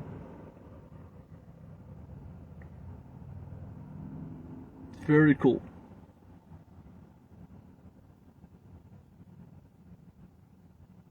So, but anyways, guys, I've been on her longer than I expected I would. I'm feeling good because the air is getting really nice and cool. It feels very pleasant, and I'm in a very, very good mood today. Very good chuck and jive. And I'm having a little bit of this red stuff here. And I'll let you leave it to your imagination if you think this is Welch's grape juice. It could be or not.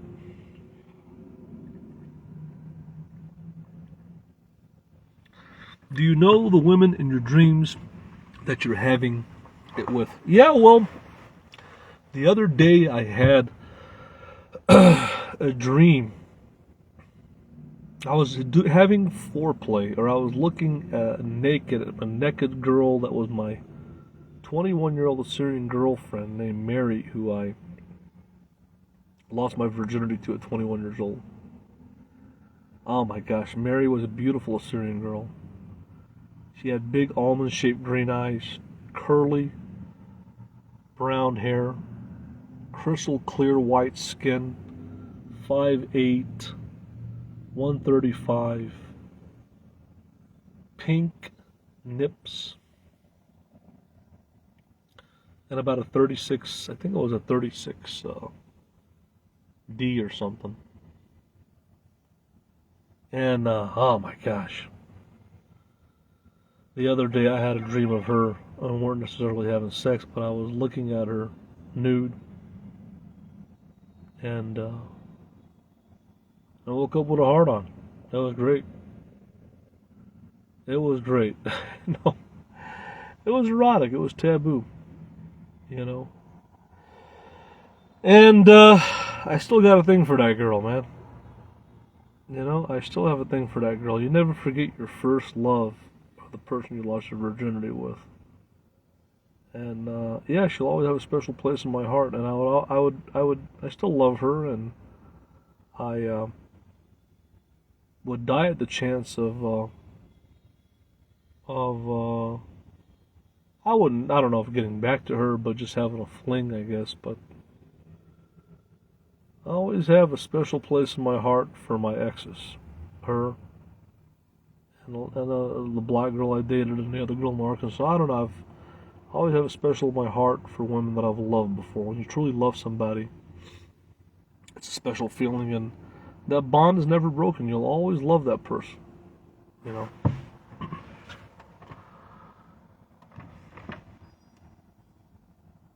Yeah, sangria wine, yeah.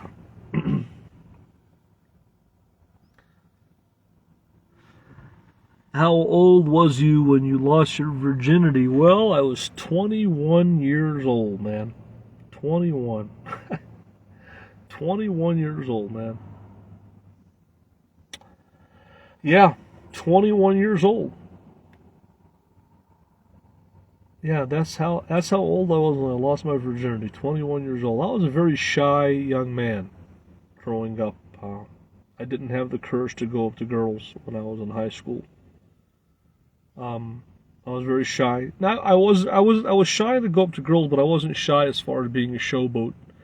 I used to impersonate Ric Flair in high school, and I was very popular. I was kind of known as like a class clown type. I was athletic. I could have been a jock. I think I could have was a good enough athlete to actually make the basketball team. I was really good at shooting threes and playing defense, and I was athletic, and I like basketball, and I think I could have been a good basketball player, even though I'm not a very tall guy. I was still very athletic. Um, I was really good at defense. My defense was really good, and I was fast, and I could steal the ball or knock the ball away. I was good at knocking the ball away, not necessarily stealing it, but knocking the ball away and just creating a nuisance. I was a defensive beast, and I had a 3-point shot, and and but I think the best thing that I did in the games was playing defense. I think I would have developed a good 3-point shot. I had a good range. Eventually, if I would have got the ball, I would have been a good 3-point shooter. That would have been my strong thing. That, and I had great defense. I love playing defense and creating havoc for my opponent. And a lot of times on every possession, I would pretty much knock the ball away, and they'd have to take it out of bounds, and I would create a havoc for the opponents defensively. I enjoy playing defense. Now I understand the game of basketball. I'm a big fan. A lot of people concentrate on offense, and they don't look at the defensive side of things. I think defense is just as important as offense, if not even more. Bill Russell won 11 world championships with defense. Defensive-minded basketball player. Dennis Rodman was a great defensive player and rebounder. So I think eventually I maybe would have even been a great rebounder because I could jump really well. But I would create guarding the guys on the perimeter. I would make it hell for them. I was a very, very tough defensive player.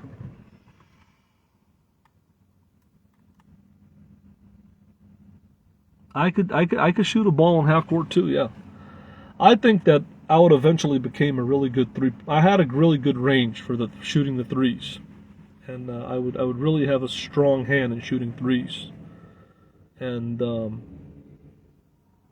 and I was good at passing. I was a good passer. I had a good pass. I think my game. I was a great passer. I remember I was a really good passer. I could dribble the ball. I could handle the ball. I could bring it up. Um, and But I would get nervous sometime when I shoot the ball, and the reason I didn't have that confidence was because the guy that was playing point guard was really hogging the ball and wasn't really giving an opportunity for me to shoot. Um, so I never really got the ball that much, but when I did get the ball, I believe that I was a good passer, and I guess my game was a lot like John Stockton. I remind myself the way I played the game was like John Stockton. I could eventually be a good long range shooter. I was good at passing the ball. I was a defensive menace. I wasn't the biggest guy. I would consider myself much more athletic than John Stockton. I would say that my athleticism was on the level of like Michael Jordan when it comes to defense. I mean, I was a defensive monster. I was like Scottie Pippen and Michael. I was a great perimeter defensive player. Now, I was a little guy, so I wouldn't be able to really do. I could, if somebody posted me up, I'd knock the ball out of their hands. But I didn't have the brawn, I didn't have the beef to really guard a big guy. So really, my job was really to guard the perimeter, and that made it hell. When you make it hell on guarding a, say, if they put me on the point guard, that's going to mess up their whole game. So, I don't know if I was guarding the point guard, but I was a great perimeter defender. That was my strong thing. And like I said, if a bigger guy was to post me up and go a mismatch, most likely I would knock the ball out of their hands. So, but yeah, I did a great job guarding the perimeter. Spud Webb. Basketball is much fun to play. Yeah, it is. It's a great game. It's a great game. I wish I could release, I wish I had the videos when I was playing basketball in middle school. And it's a great game. It keeps you in great shape. I like the game of basketball. The weird thing was,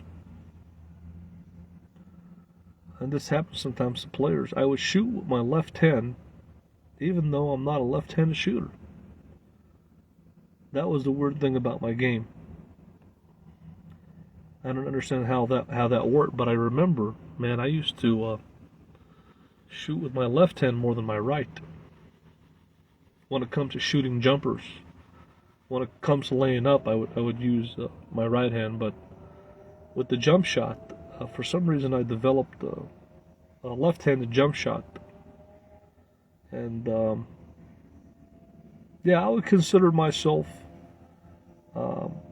I think I would have been a deadly three-point shooter like John Stockton.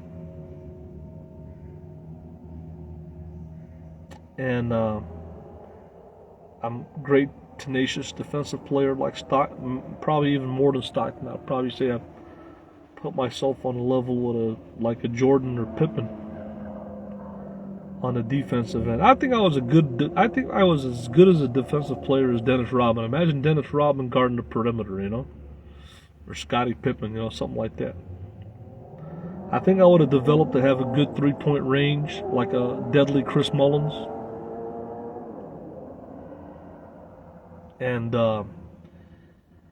And my defense was just as, probably I was the best defensive player on the court, no question about it. And like I said, if you got a defender like me and you put him on the point guard, that'll really mess up the whole team's offense. And I think I definitely played guard. I played all the way back there in the backcourt. So I think I was playing. I wasn't playing the point guard. I was playing guard on the offensive end. But on the defensive end, I would guard, I believe, the point guard, and that would throw off the whole team's offense.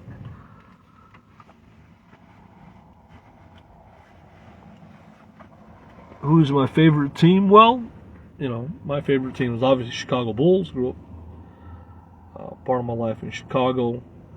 Chicago Bulls, NBA basketball, Arkansas Razorbacks.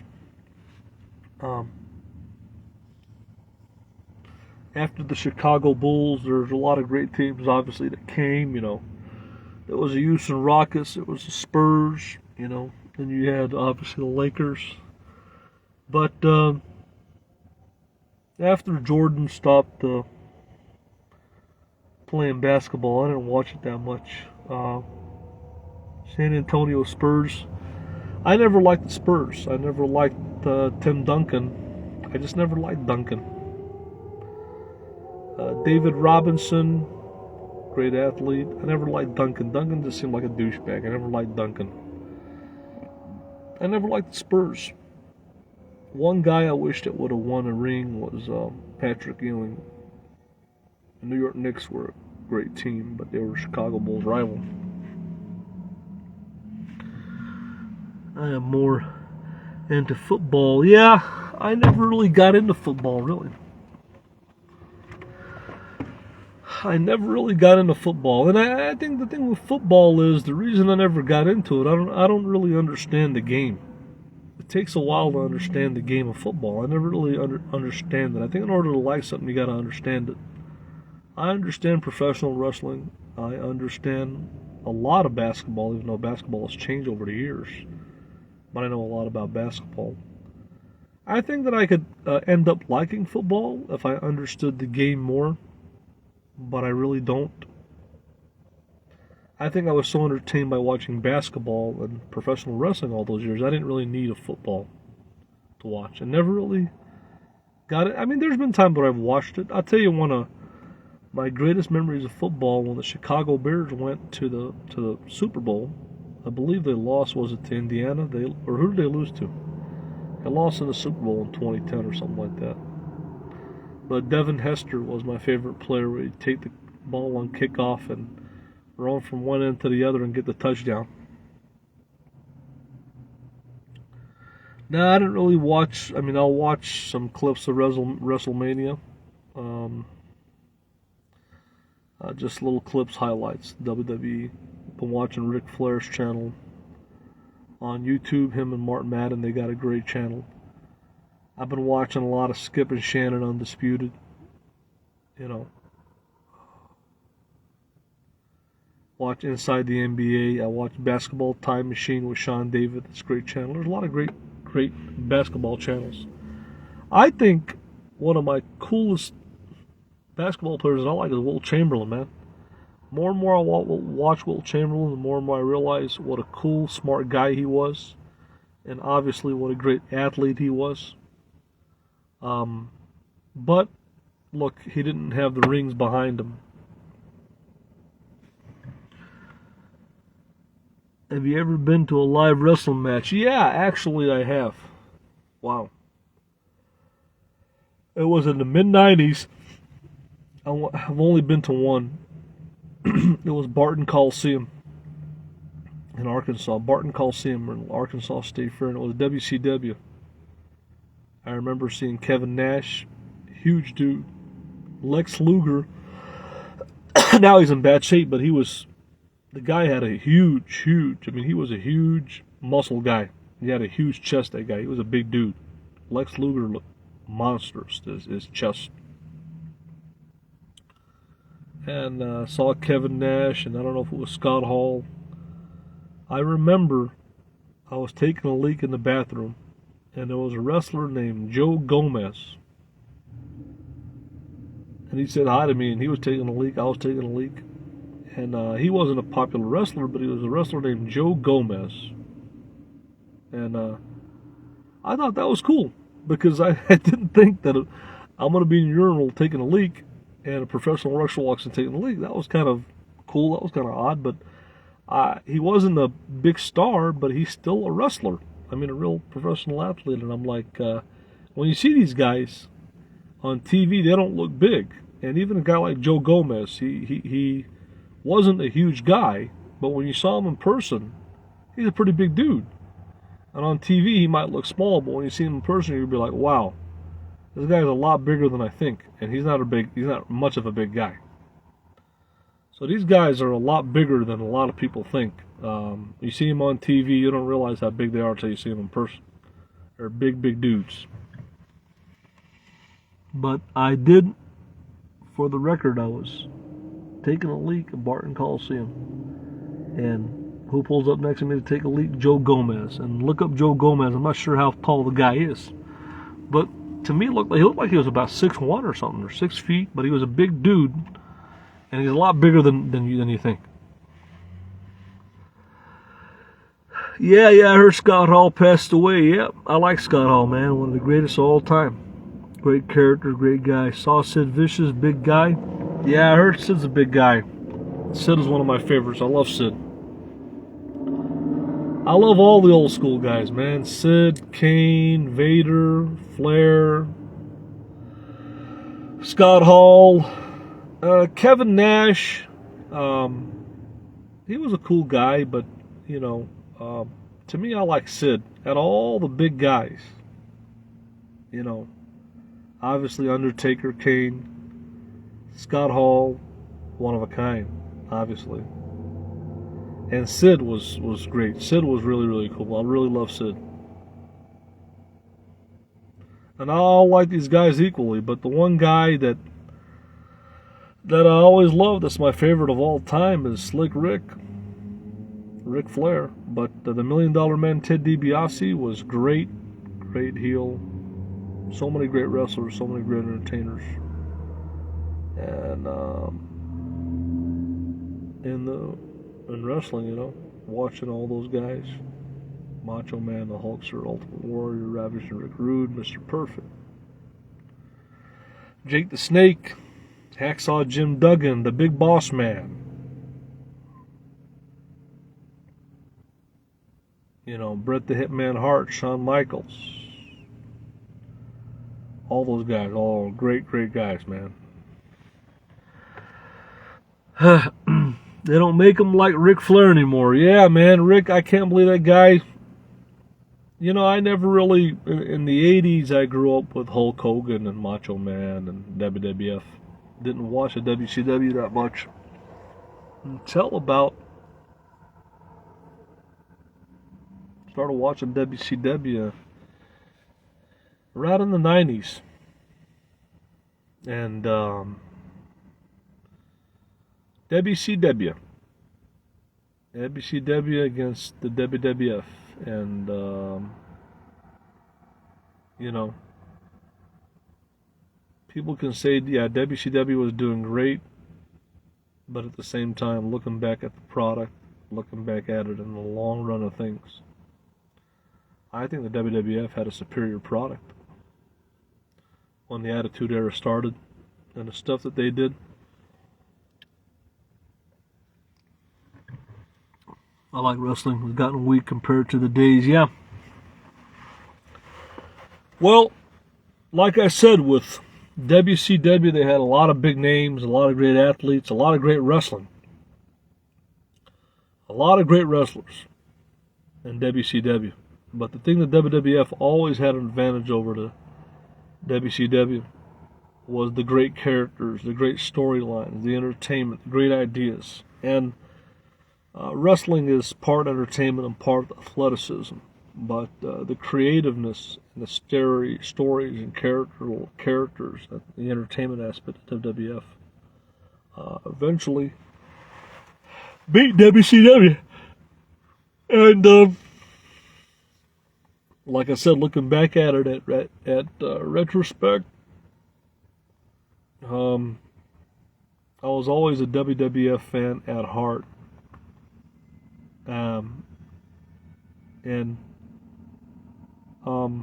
I went to WCW, started watching that, it was good, but in the end, you know, we knew it was not going to beat the WWF. You know,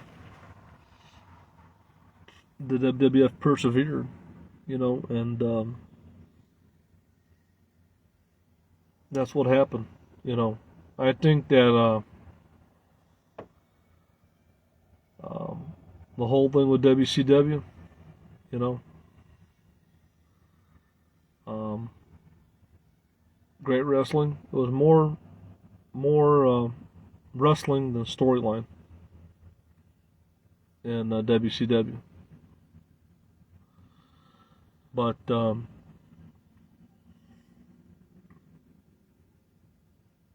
of my favorite wrestlers was Chris Benoit. Chris Benoit, another sad story, man. But that guy was a great wrestler. Yeah, I think that wow, looking back at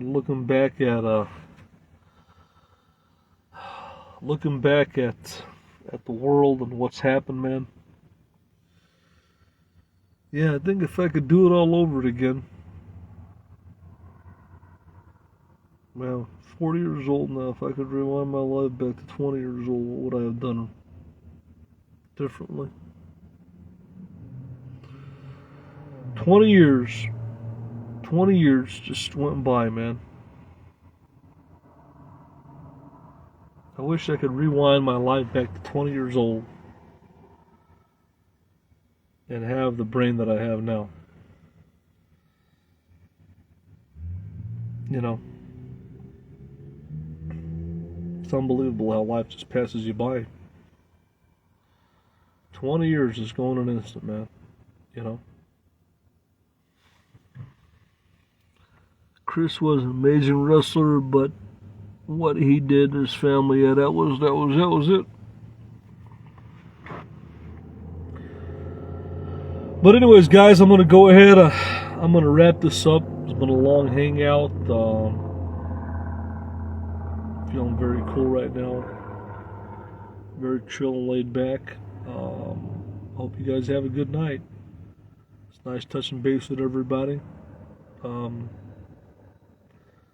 If you guys want to watch a good basketball channel, check out Basketball Time Machine. Sean David. Inside the NBA, Skip and Shannon Undisputed. If you want to watch a good channel about MGTOW men going their own way, watch Coach Greg Adams, Free Agent Lifestyle. If you want to watch a good channel about monitoring on YouTube, watch Luke Powell. I haven't really been watching any Nomads lately, but one guy I've been liking, showing Vans, is a black guy named Stranger Palooza. Seemed like a pretty decent guy. I like him. But I haven't brushed up really on a lot of van lifers. But Stranger Palooza's making some pretty good content. I haven't really been keeping up with Nomads as of late. Just kind of looking more into basketball and pro wrestling. Really haven't been watching politics that much. I watch Gerald Salente. But if you guys like old school basketball, Sean David, Basketball Time Machine, great channel. Great channel.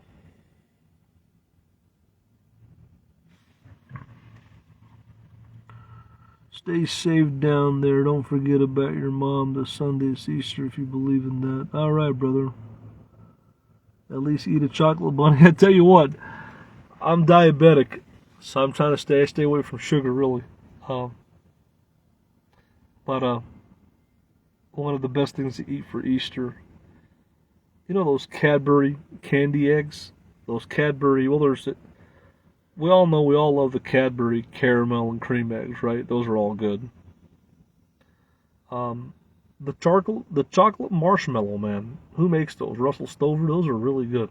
But again, I stay away from all that because I'm diabetic.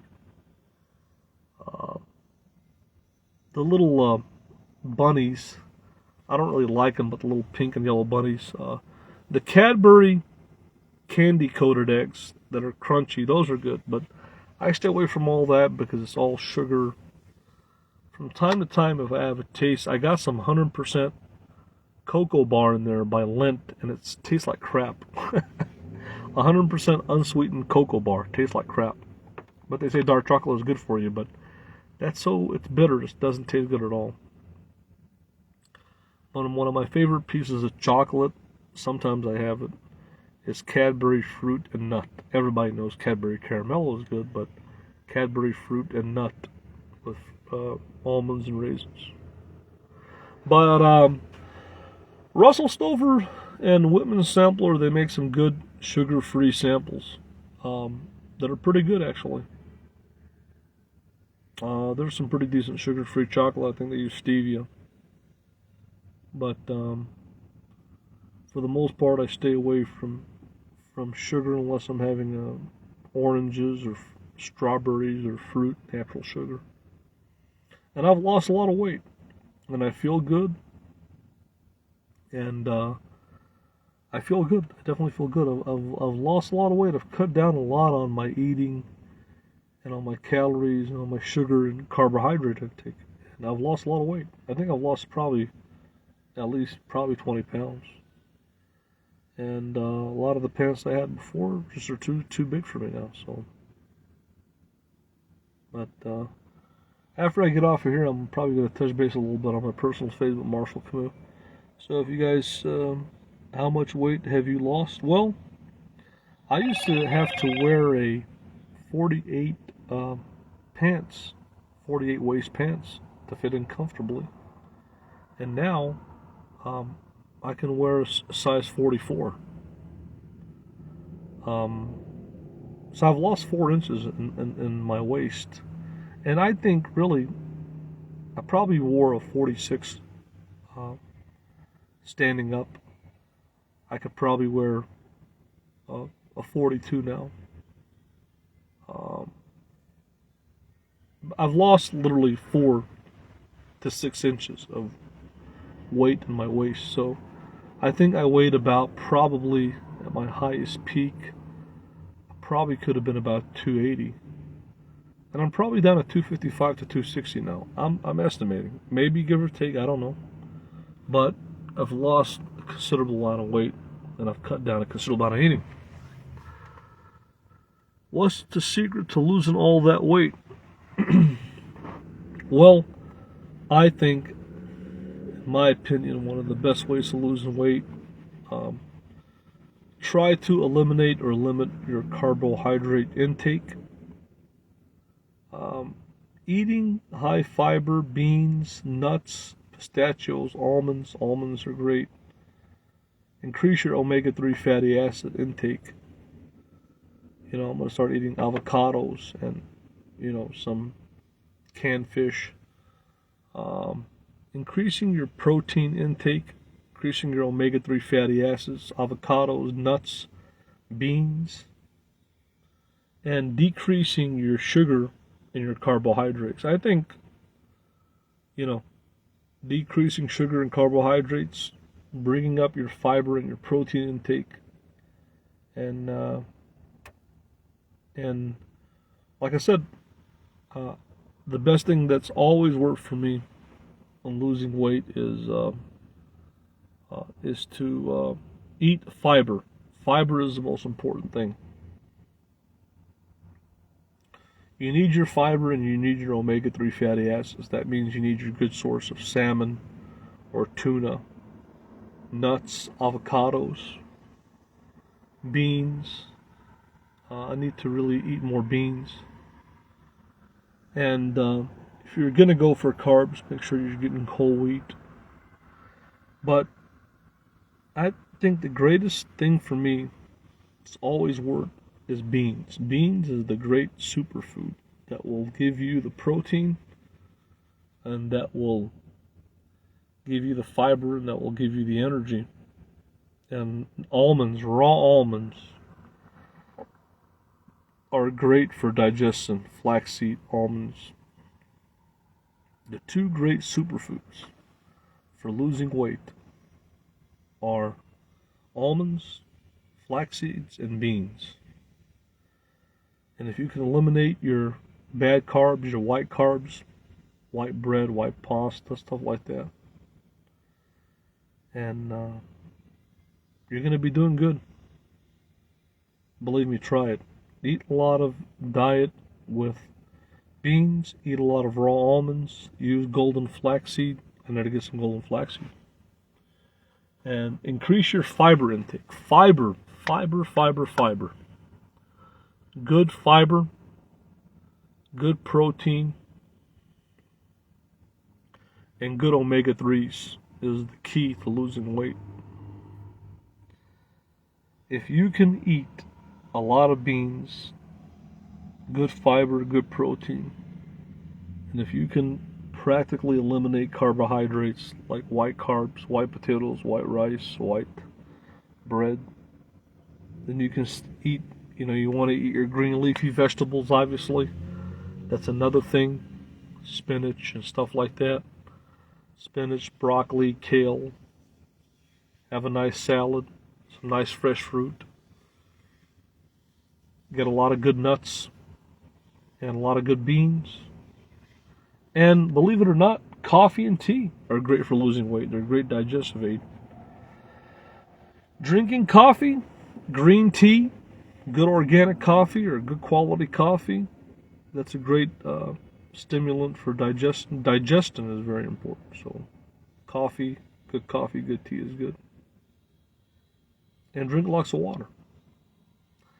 And reduce your sodium intake, your salt, and replace with spices, with some hot peppers or, hot sauce. It's not bad for you, just a little bit. And that's the best thing to do. I lost, years ago I went down from like 235 pounds to like 205. Lost the weight really fast, and I felt great. But that's my way of losing weight. That's my approach. That's what works for me. Now, it might not work for everybody, but digestion, fiber is a very, very important thing, and a lot of us don't get enough fiber. So if you compare some good fresh fruit, not too much because it's high in sugar, some good omega-3s, your nuts, your avocados, your tuna, your fish, a lot of good beans for your amino acids and protein and fiber, and a digestive aid like coffee and tea is really good for aiding digestion. You're going to be losing a lot of weight in a very short period of time. And you can always spice it up. You can always eat chili, hummus. There's a lot of great dishes with beans. Food, there's a lot of great dishes that you can make with beans. Beans are very versatile. And I'm definitely going to incorporate beans.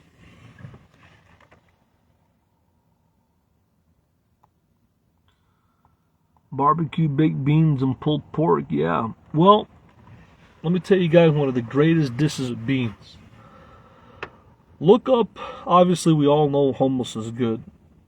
Everybody knows what hummus is. But there's a dish in the Middle East called fool, where they take these, I think, fava beans, and they saute them with spices and all kinds of stuff. And it's one of the best things that you can eat. It's delicious. And you can dip. You don't have to use bread to actually eat it. You can eat it just that way with a spoon, or you can dip, people use onions to dip the onions in there, or you could use celery or carrots, or you could use a little bit of whole wheat pea. It ain't going to hurt you, but there's a Middle Eastern dish called fool, F-O-U-L, like foul, but they pronounce it fool mudambas. And it's one of the easiest dishes that you can make. And it's absolutely out of this world. When I had it at a restaurant, I'm like, this is incredible. And when I made it, it was so easy. And there's so many variations that you can do with it. There's so many different things that you can add to it. It's one of the greatest dishes, and I never really got into it until recently.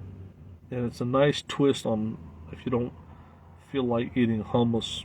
And you can make it yourself. And there's a lot of different recipes and a lot of different variations and a lot of different spices, and it tastes great and is good for you. And you need a masher. You need a potato masher to really mash those up and make it into a nice consistency that you like. But it's one of the best dishes that you can make. Fool. F-O-U-L. F-O-U-L. Type in fool recipe on YouTube and you'll see a lot of different recipes. And just imagine, it's pretty much, you could call it Middle Eastern refried beans on steroids.